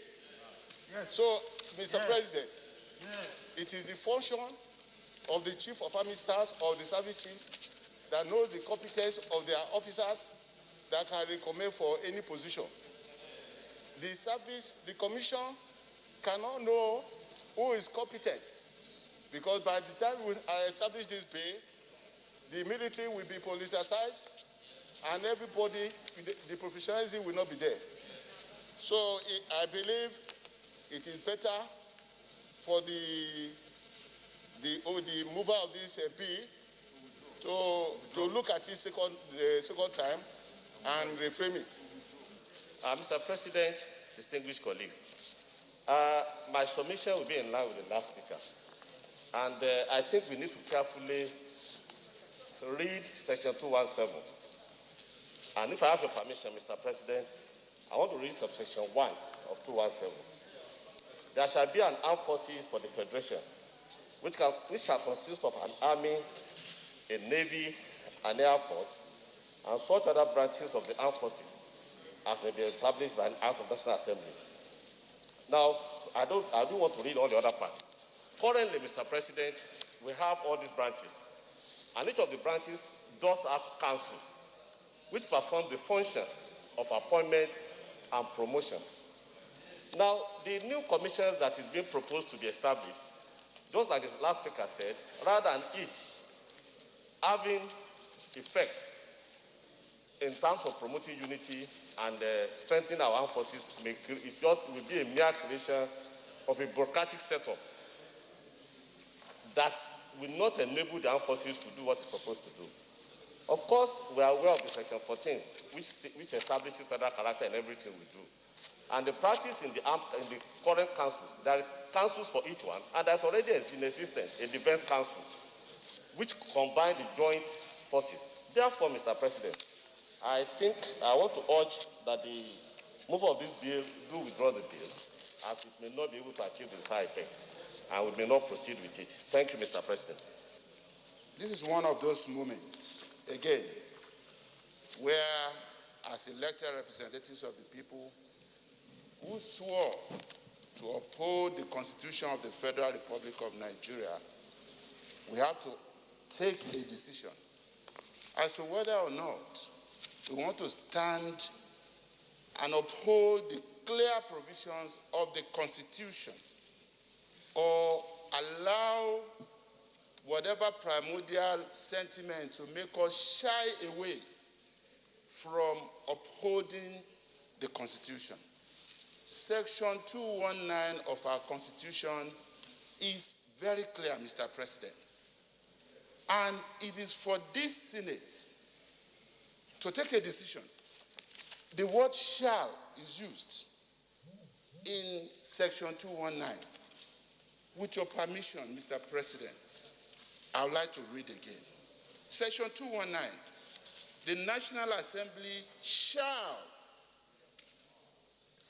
A, in giving effect to the functions specified in Section 217, and B, with respect to the powers exercisable by the President under Section 218 of this Constitution, by an act, which is what the sponsor of this bill is trying to achieve, by an act of the National Assembly, establish a body which shall comprise such members as the National Assembly may determine.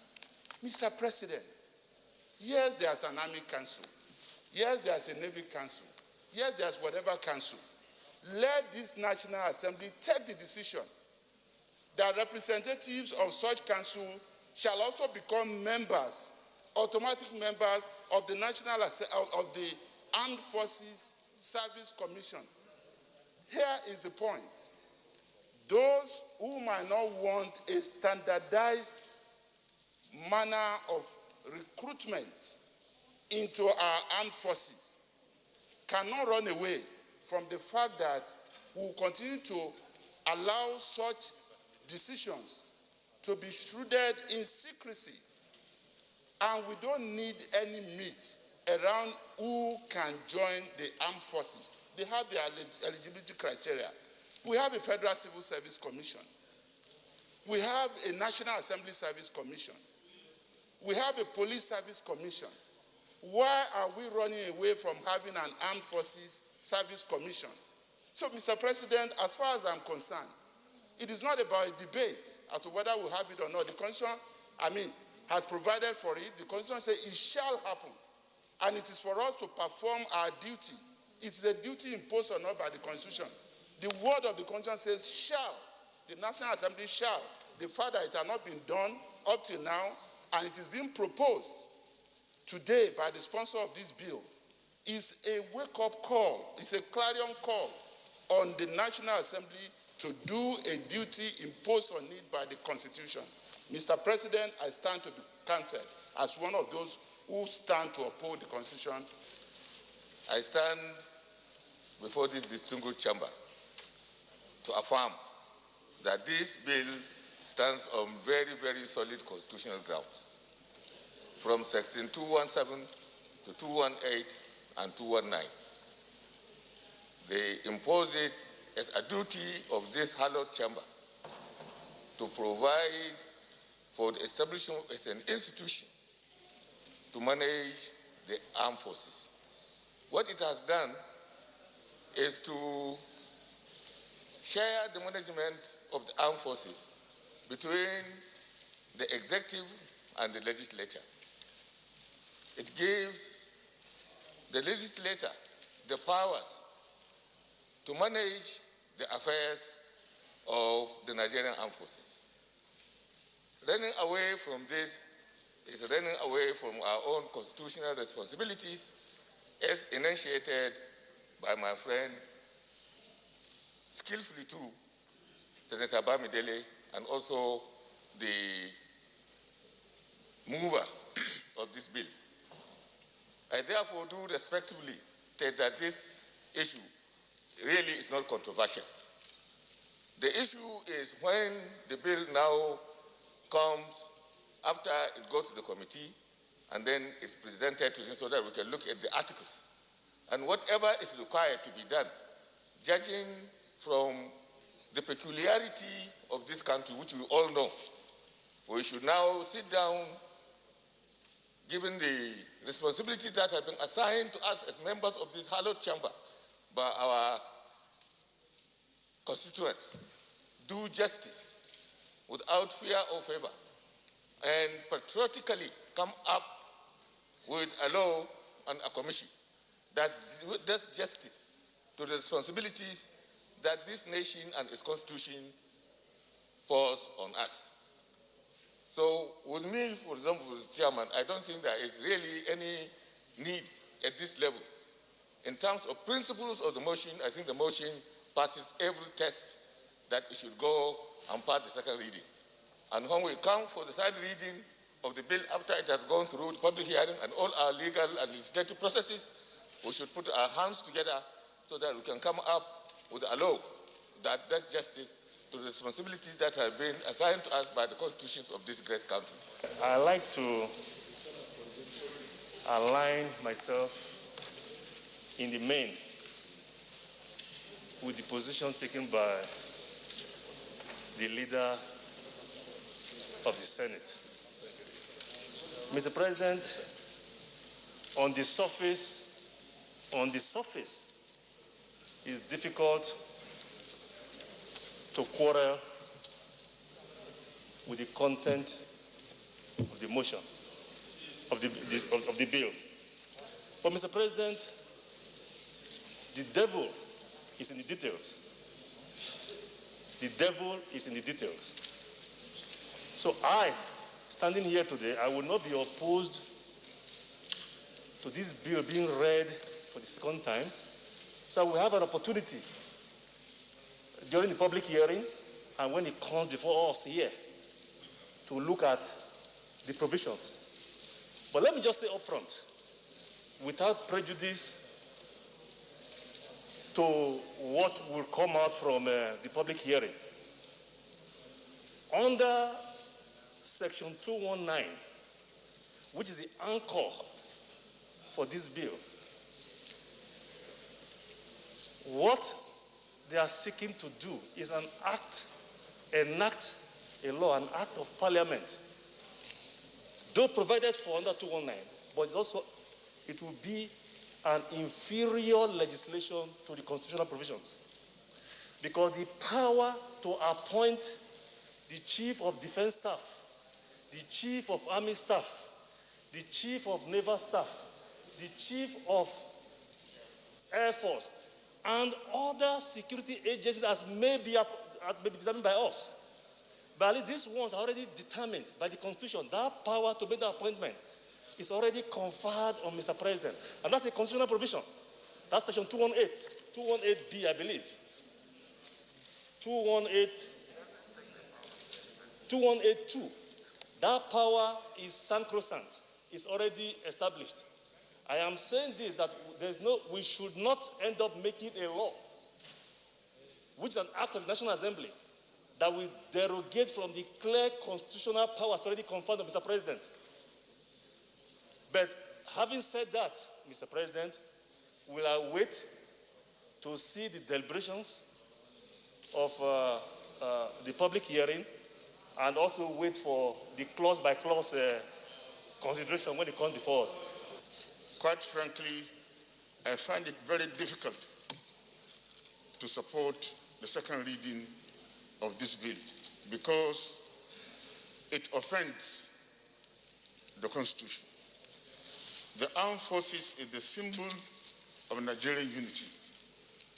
Therefore, we should not do anything to politicize it. And if we go ahead with the with the bill as proposed by my good friend and my brother, Senator Abadibi, the Senate Minority Leader, we will compromise the provisions of the Constitution.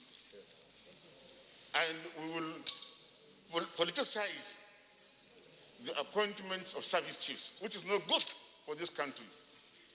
Mr. President, already we have the Federal Character Commission, which had the responsibility of overseeing appointments in virtually all establishments of the federal government. And we have power to summon the leader, the chief executive of any commission that offends the federal character in the appointment. Mr. President, we all know that if the Army, the Navy, the Air Force are recruiting, they will normally comply with the provisions of the federal character. In every state of the federation is given slots. In fact, equal number of slots. States that are even bigger in terms of population are not even considered based on their population. I will give you an example. A state like Lagos, with a population of over 20 million people, they are given the same number of people with Bayelsa, with the population of maybe about 4 or 5 million people, simply because they want to comply with the provisions of the Constitution. So if we go ahead with the proposal, it will certainly compromise the integrity, the neutrality of the Nigerian Armed Forces. And this is going to be very dangerous. The service chiefs are appointed among the most competent officers in the hierarchy, whether it is the Army, the Navy, or the Air Force. If a service chief is to be appointed, Normally, the National Security Council will recommend to the president the most senior and the most competent among the officers. So if you go ahead with this proposal, Mr. President, it will undermine the constitutional provision. And what this bill seeks to do is to recognize the sixth geopolitical zone of this country, which is alien to the Nigerian Constitution, even though we have acts of National Assembly recognizing the geopolitical zoning, but the Constitution does not recognize political zoning. So, if you want to do this, first you have to amend the Constitution to recognize or assess the political zone of this country into 6 zones before you come and pass this bill. Mr. President, I'm against this bill for the simple reason that it will over-politicize the appointment of service chiefs in our country. It will not be good for the unity of the country, and it will not be good for the armed forces because it will affect their morale, because it may end up not recognizing the merit. And if you do that, it will bring the morale of the officers serving in the armed forces. I therefore urge my colleagues to study this bill carefully and do what is good for this country. Rather than politicizing this bill, I want to encourage our colleagues to understand the character and content of this bill. It's simply waking us up from sleep to do our job. That is how it is as I stand in now, because it is urging us, giving effect to a constitutional provision that grants us the power to establish a commission to oversee the armed forces. And there are existing commissions on ground. In fact, let me emphasize, Mr. President, it will strengthen the bond of unity of our country rather than creating disunity, contrary to what my respected colleague said.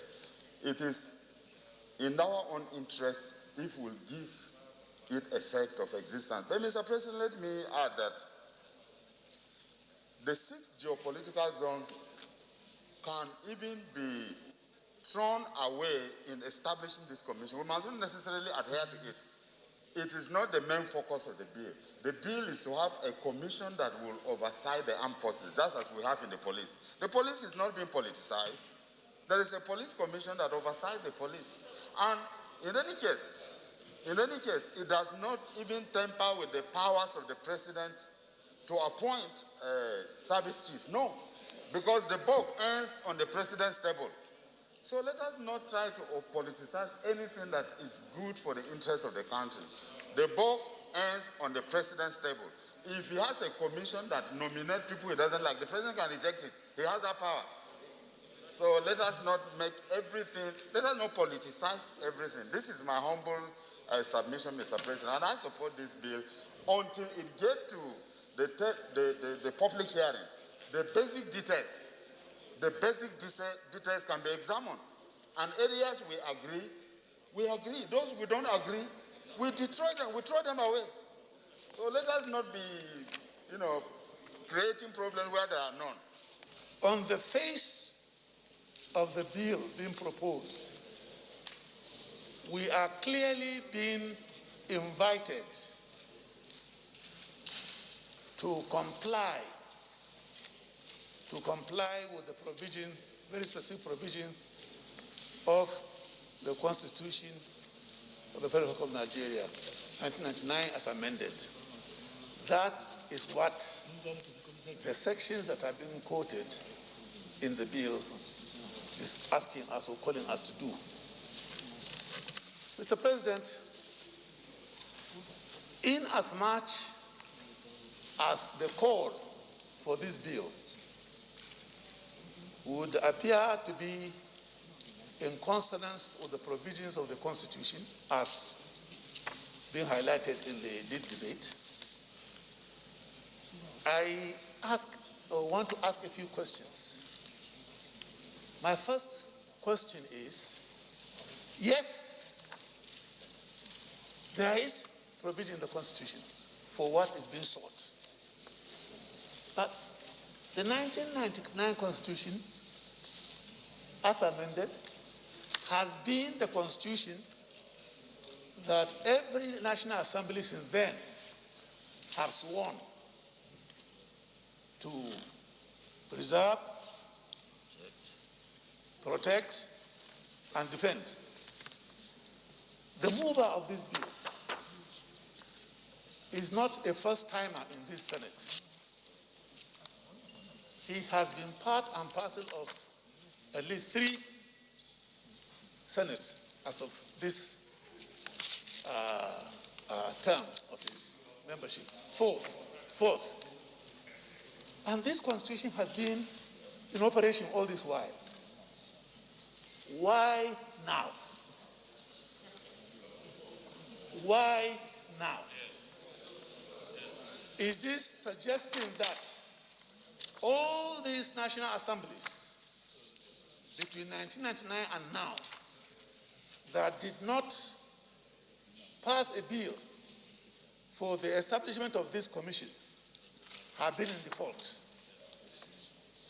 Is this the proposition? Mr. President, short of declaring emergency in this country, in the situation what we're going through and what our armed forces are going through, this is probably the worst period after the Biafran War. This is the worst period that has overstretched the unity, the professional competence of our armed forces. And for us now, to now want to introduce this commission at this point in time is going to be very, very diversionary. The fact remains,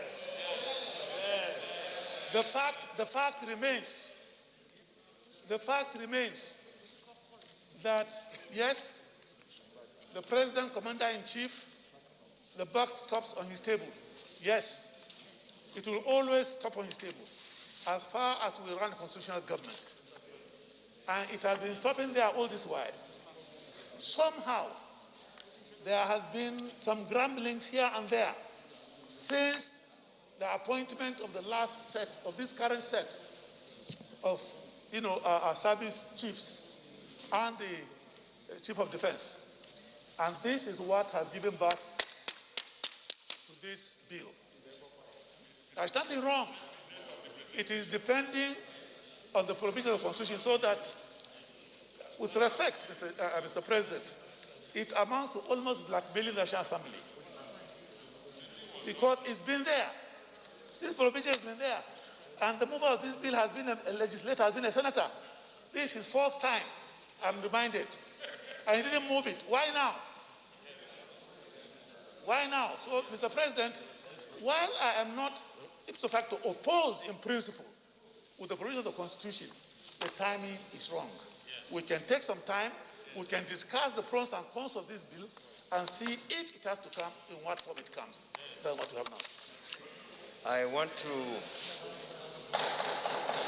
lend my voice to this seemingly controversial, but in reality, simple and straightforward. I stand, Mr. President, to oppose this bill. And I look at the whole scenario as a non-issue. The federal character is already enshrined in the Constitution, and federal character starts from the beginning of recruitment in any service.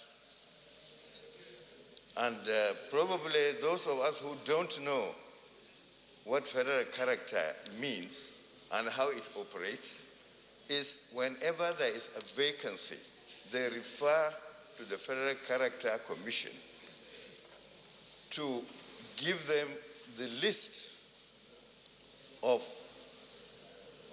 each occupant of a seat from all the states, and they will see where there is imbalance, and they will recommend to the recruiting agency who to be recruited from which state. Now, to hide under the cover of Section 219, 217 of the Constitution is just an academic exercise. Because, yes, it is.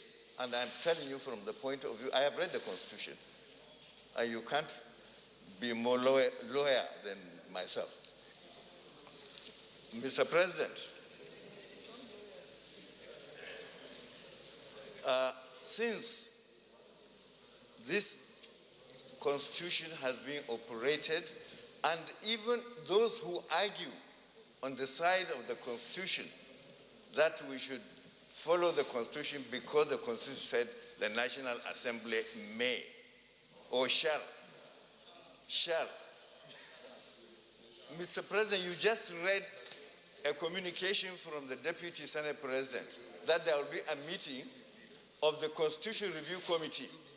The Constitution itself is not sacrosanct. It's not something that cannot be changed. So we can't use that argument to change the status quo. So, Mr. President, I think we should advise the mover of the motion to drop this matter and let's move ahead. Thank you, Mr. President. First, I want to say clearly that I will never go against the Constitution of Nigeria. Anything they say is constitutional is very important to us who are here to observe. We have all sworn to promote and defend the Constitution of Nigeria. But that does not mean that we should always do it in absolute terms. As argued by some previous speakers, to attempt to politicize the armed forces of Nigeria at this point in time, I think is very, very dangerous for the security and peace of this country. The armed forces are overstretched.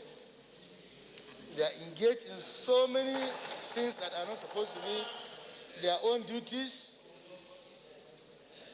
And they need to be motivated, they need to be appreciated.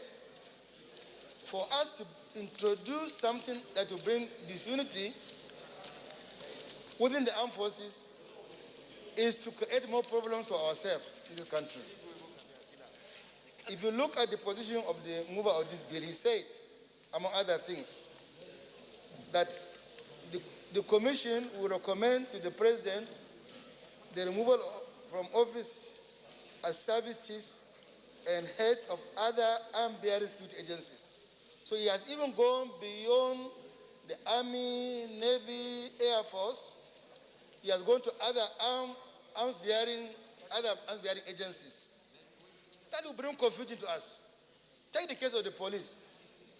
We have a police service commission, we have the police. They even had to go to court. I don't think the case is even over now. The case between the IG and the police service commission.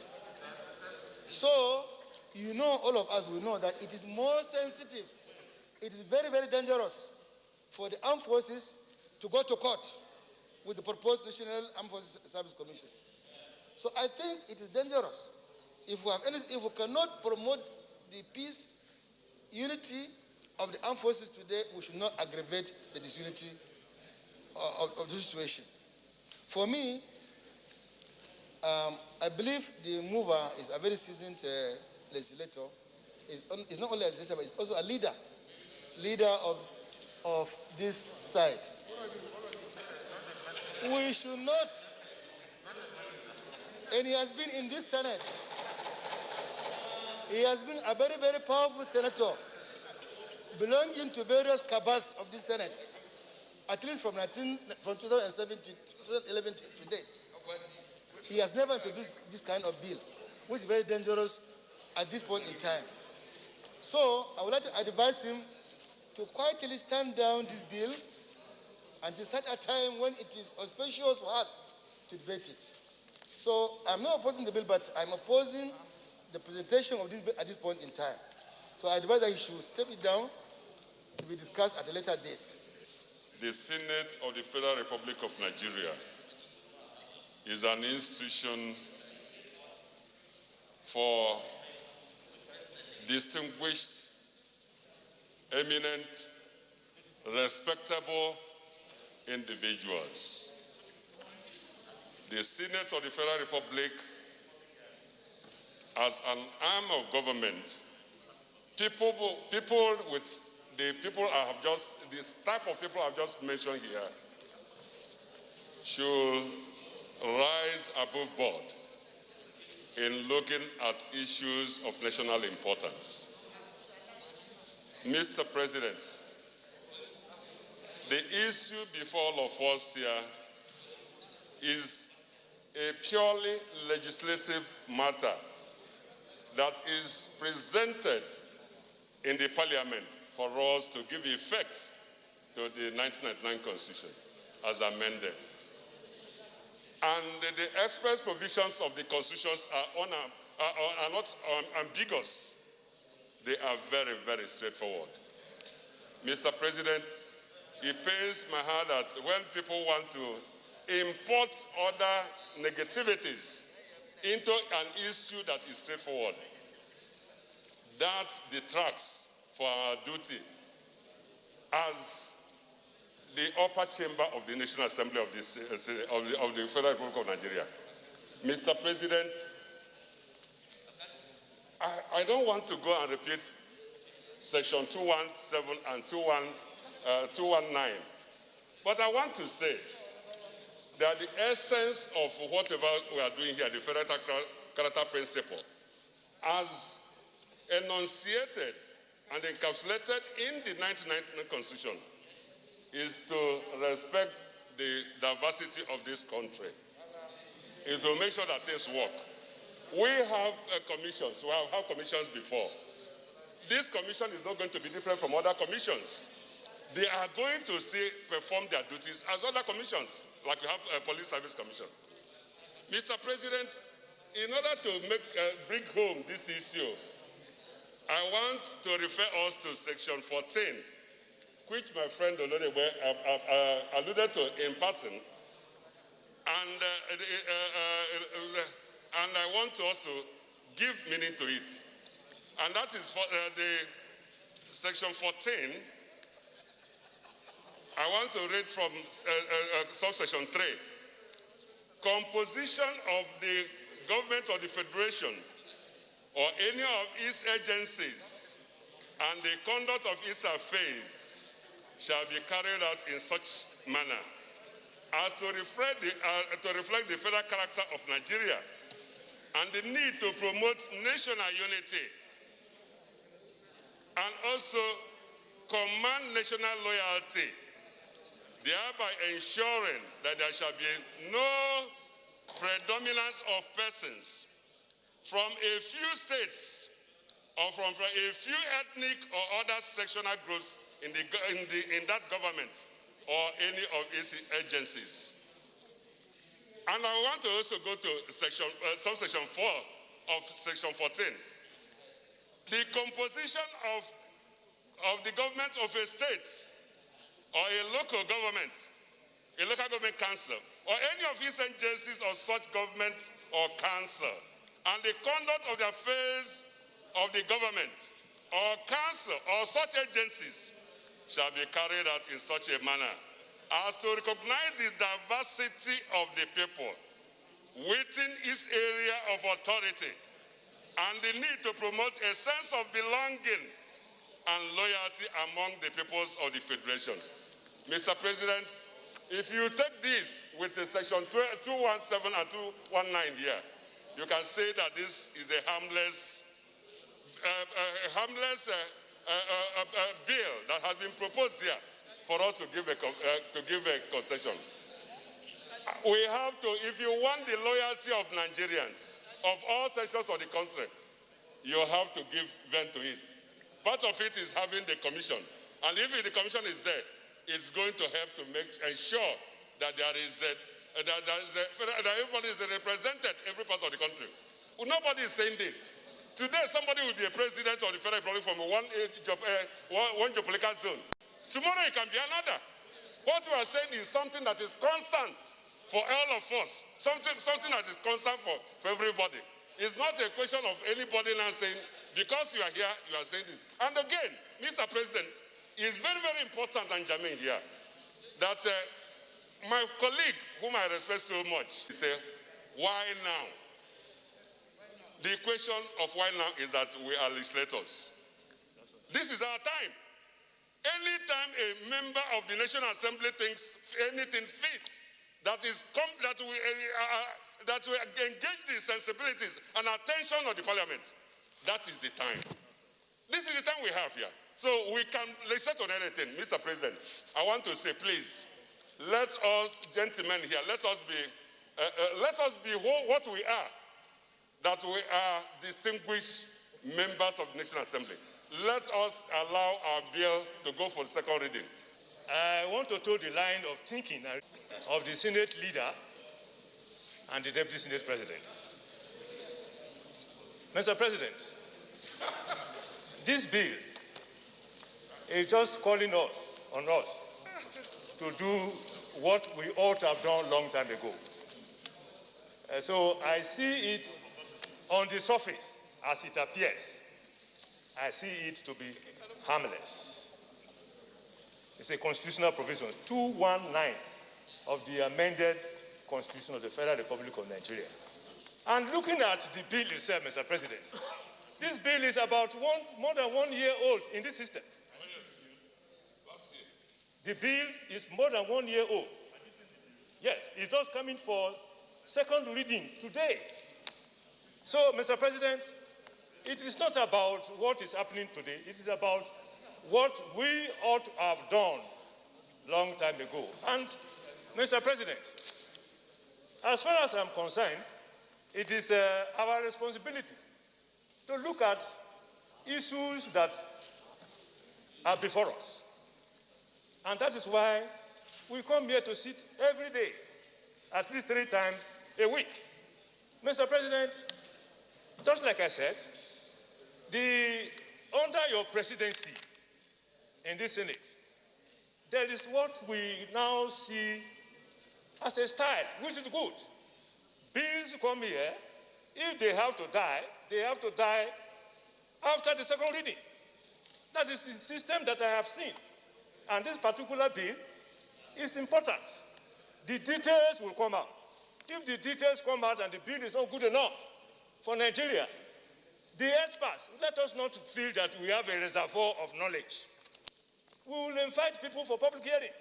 Those who will come for public hearing will also advise us whether this bill is good or not good. So at the end of the day, the report will be presented. And when the report is presented, we'll go for clause-by-clause reading. A particular clause that is not good enough for this country will be taken out. Mr. President, there's nothing wrong with this bill. And I want to say that we are unnecessarily politicizing this bill. It's a harmless bill, and let's see it at that. Thank you, Mr. President. Eventually, it was rejected. This bill be now read a second time. Say aye. Aye. Those against say nay. Nay. The nays have it. And the sponsor remained unbowed, calling for another round of voting, relying under Order 73 of the Senate Standing Orders. This led to a heated atmosphere and culminated into a closed-door session where the contention was resolved. Point of order, minority. Thank you, Mr. President. My distinguished colleagues,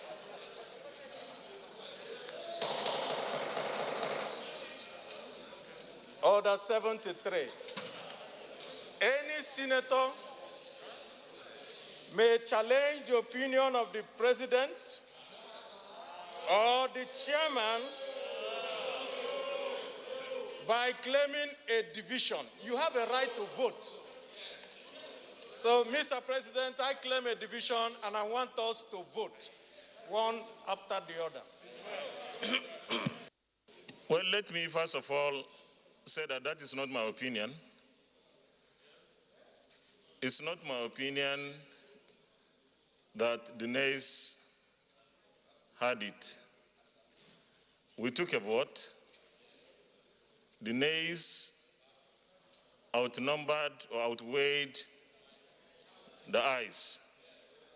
So I think it's not right or it's not correct that the minority leader would impute the defeat of the bill to the President of the Senate.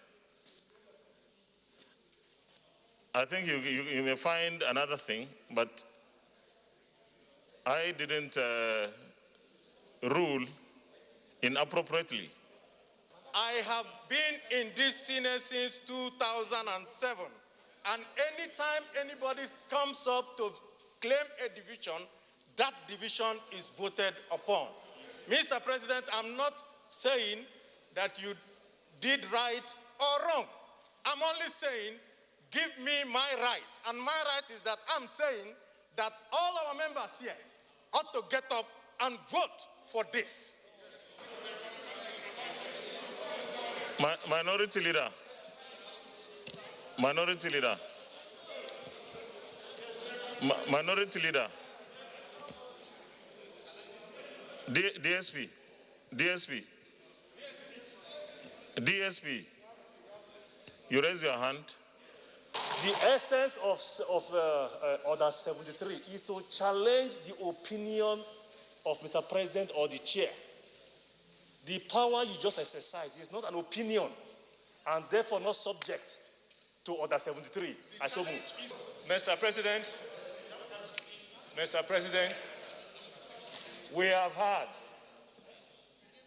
senators challenging the opinion of Senate presidents in the past. The ruling of the president. Okay, clause 7, Senator Barrow Jibrin. Sir, 7D, provide finance primarily for the establishment of special agricultural zones in the 6 geopolitical zones. Sir, I want to move for amendment instead of 6 geopolitical zone to be each state of the federation. Geopolitical zone, agricultural zone in each state of the federation. In each state of the federation, sir.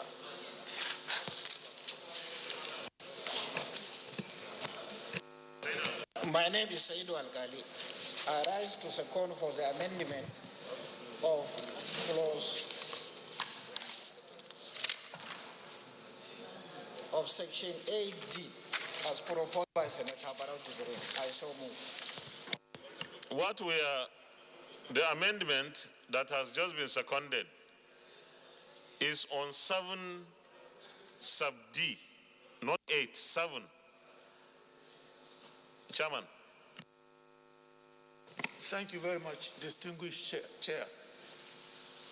I think we need to clarify that sub D. The fact that you have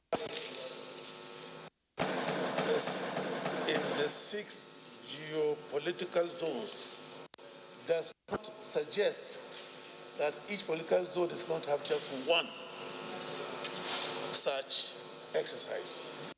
The provision for finance primarily for the establishment of special agricultural zones, it can have in one geopolitical zone and have as many as requirement the needs would determine. But if it's a state, I think it's be a bit too.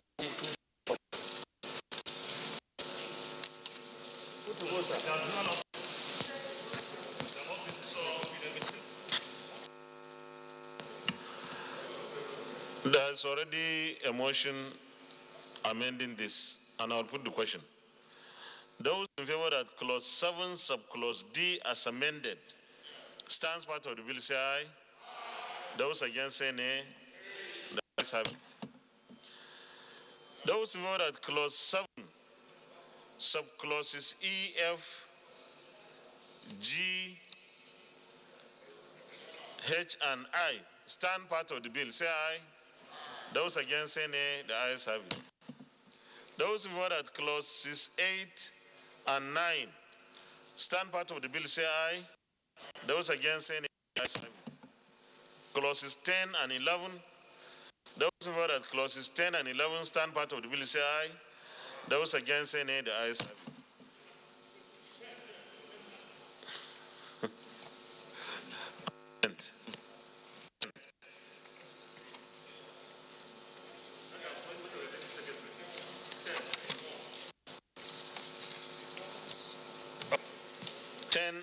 On page 10. Yes. 10 is on page 10.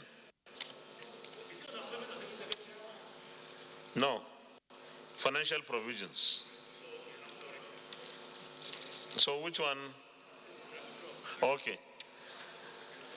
So those in favor of clauses 12 and 13. Amendment. Which clause? 11. Musa. Clause 11, C and D. When we say we are taking 5% of profit after tax of each commercial bank, and then D, 5% of the profit tax, these banks have already been taxed. In each bank, after tax, there is education levy, there are levies, and if we charge 5% of their profit, it's too much. So I would suggest that we charge 0.5% of profit after tax of each commercial bank in Nigeria, and clause D, 0.5% of the petroleum profit tax.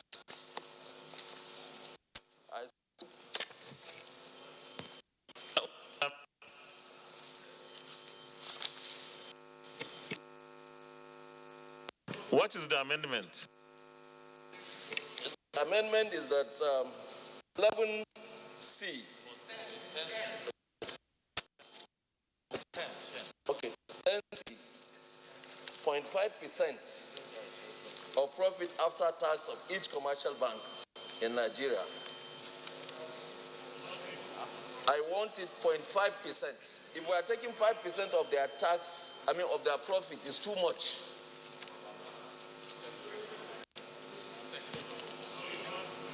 0.5. The same thing for the petroleum profit tax. Yes, sir.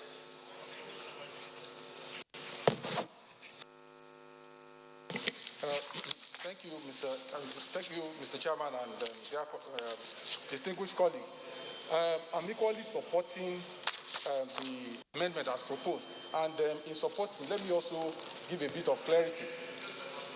No, it's even good at, okay. So I second.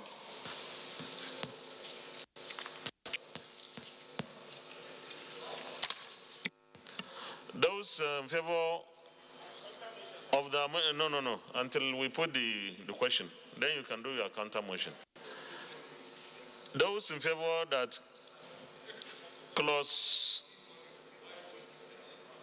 10 sub 1 stands part of the bill, say aye. Those against say nay, the ayes have it. No, that is not the amended this thing. Clause 1, clause 10 sub 1 is clause 10 sub 1 is not amended. So you don't have to vote nay.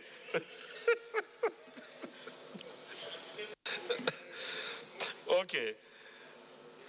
This is where those who that clause 10 subclause 2A and B, there's no amendment. Those in favor that just hold on, clause 10 subclause 2A and B stand part of the bill, say aye. Those against say nay, the ayes have it. The amendment now. No, we have to vote on the amendment first. No, we have to vote on the amendment first. If you have an amendment, you can bring it later. But we have to vote on this. Those in favor that clause 10, subclause 2, C and D, as amended. Leader, let's vote. Okay, what is the observation, leader?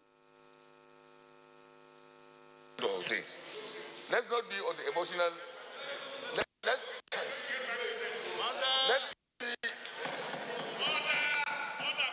Let us not be on the emotional side of this. We are all agriculturalists, but look at what C actually says. It's a 5% of profit after tax of each commercial bank. But what we're saying is that those investors in the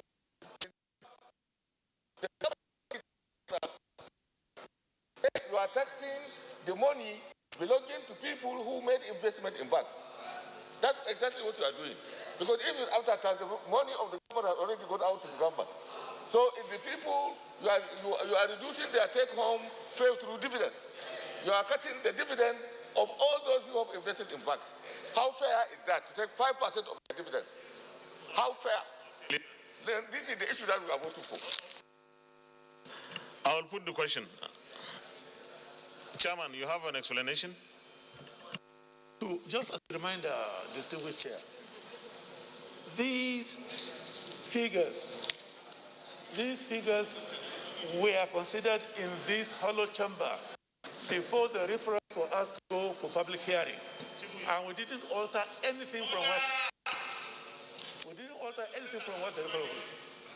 Mr. Chairman.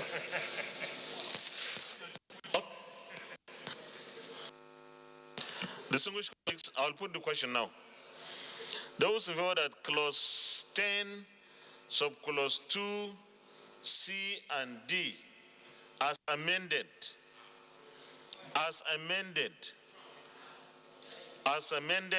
stands part of the bill. And before you vote, as amended is reducing the 5% in both C and D to 0.5%. So those in favor that the amendment is upheld, say aye. Aye. Those against, say nay. Okay, I will take it again. Those in favor, I should be ready. Those in favor that clause 10, subclause 2, C and D as amended, stand part of the bill, say aye. Those against, say nay. The ayes have it. Those in favor that clause 10, subclause 2, E,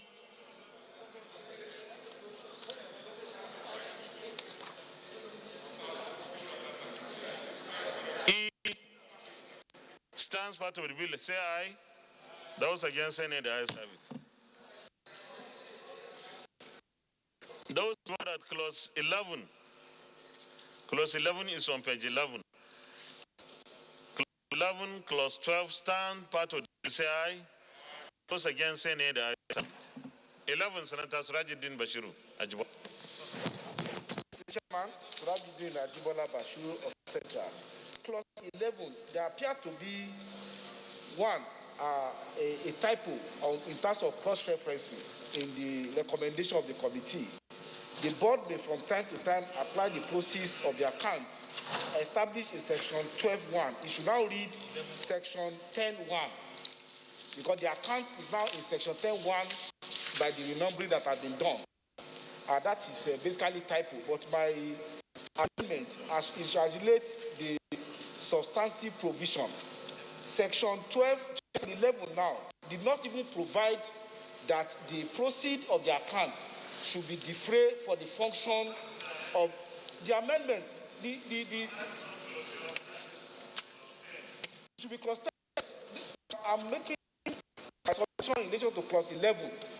I'm saying the cross-referencing should be to clause 10, not clause 12.1, as in the committee recommendation.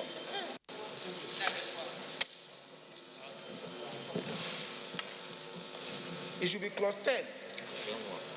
The board may from time to time apply the proceeds of the account established in section 10(1) of this bill, not section 12(1). A substantive amendment which I want to propose is that there's a need to include a specific subparagraph that the account should be used for the function of the fund. When you look at section 11 A to D, there is no provision that even the account should be used for the function of the board as established in section 7 of the bill itself. So I want to propose an insertion of a new paragraph A to section 11 to read, the board may from time to time apply the proceeds of the account established in section 10(1) of this act to A, the functions of the fund under this bill. To undertake the functions of the fund should be the first subparagraph to A, then the other will be numbered accordingly.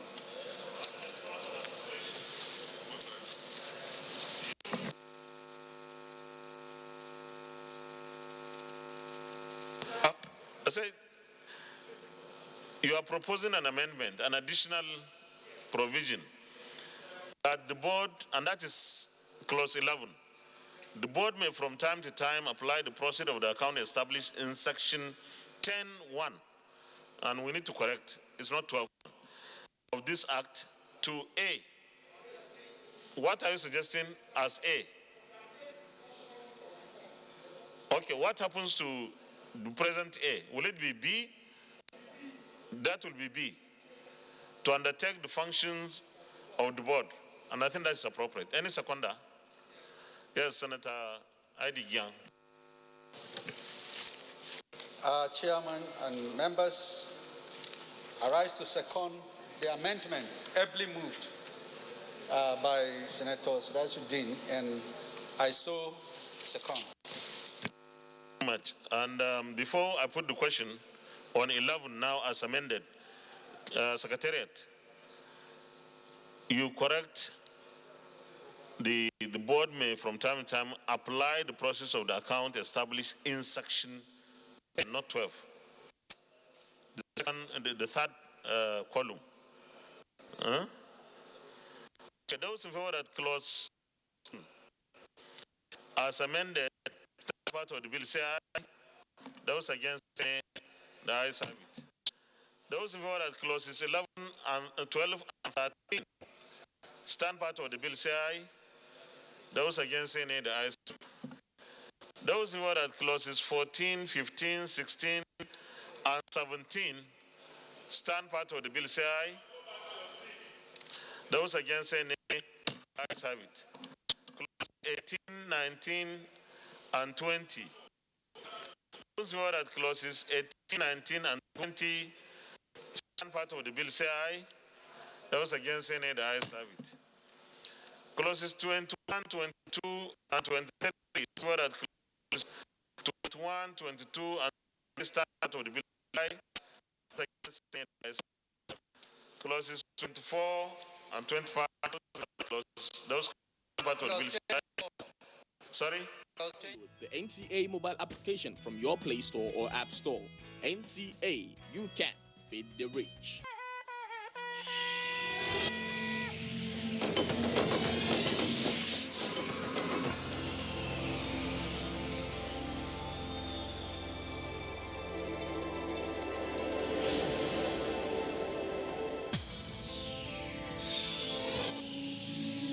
Because we are coming to, when we come to... So what is the amendment that you are proposing? No, I'm going to add an interpretation to what appropriate financial institution should be, because it is not in the interpretation. Okay, propose. So I'm proposing that financial institution should be as defined by the Banks and Other Financial Institutions Act as amended of 2020 as amended. We add that interpretation there.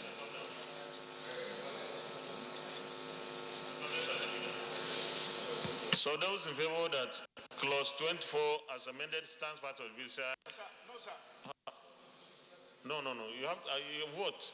No, it has to do with drafting, sir. No, you have to vote first.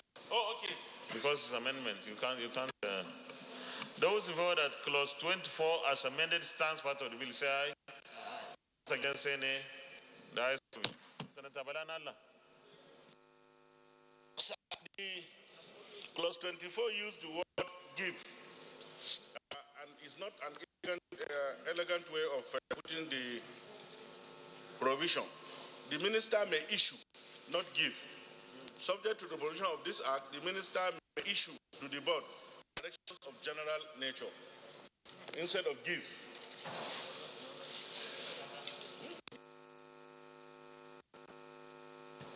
Senator Professor Noah Ruth. Thank you, Mr. President.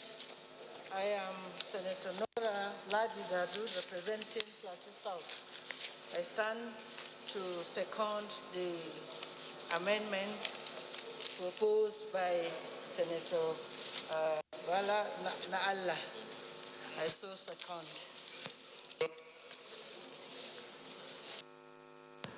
Those in favor that clause 24 as amended stands part of the bill say aye. Those against say nay, the ayes have it. Clause 25, those in favor that clause 25 stands part of the bill say aye. Those against say nay, the ayes have it. Those in favor that the schedules stand part of the bill say aye. Those against say nay, the ayes have it. The explanatory memorandum, those who that the explanatory memorandum stand part of the bill say aye. Those against say nay, the ayes have it. The short title, those who that the short title stands part of the bill say aye. Those against say nay, the ayes have it. The long title on page 1, those who that the long title stands part of the bill say aye. Those against say nay, the ayes have it. Leader of the Senate. Mr. President, I rise to move a motion for this distinguished chamber to resume plenary to allow the chair to report progress. I so move.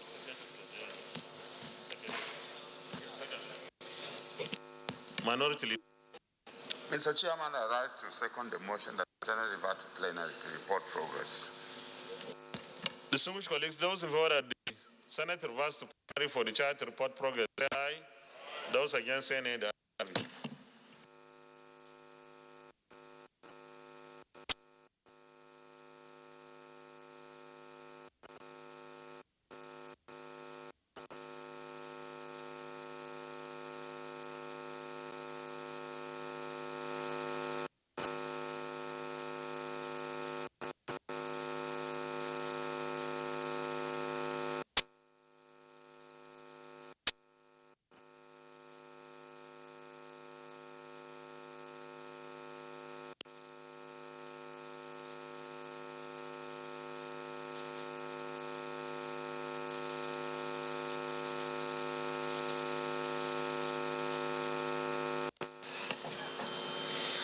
Distinguished colleagues, the Senate and the Committee of the Whole and the Committee of Supply considered the report of the Committee on Agriculture and Rural Development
in the Committee of the Whole Committee on Agriculture and Rural Development 2021 and approved as long as recommended. If there were more women participation.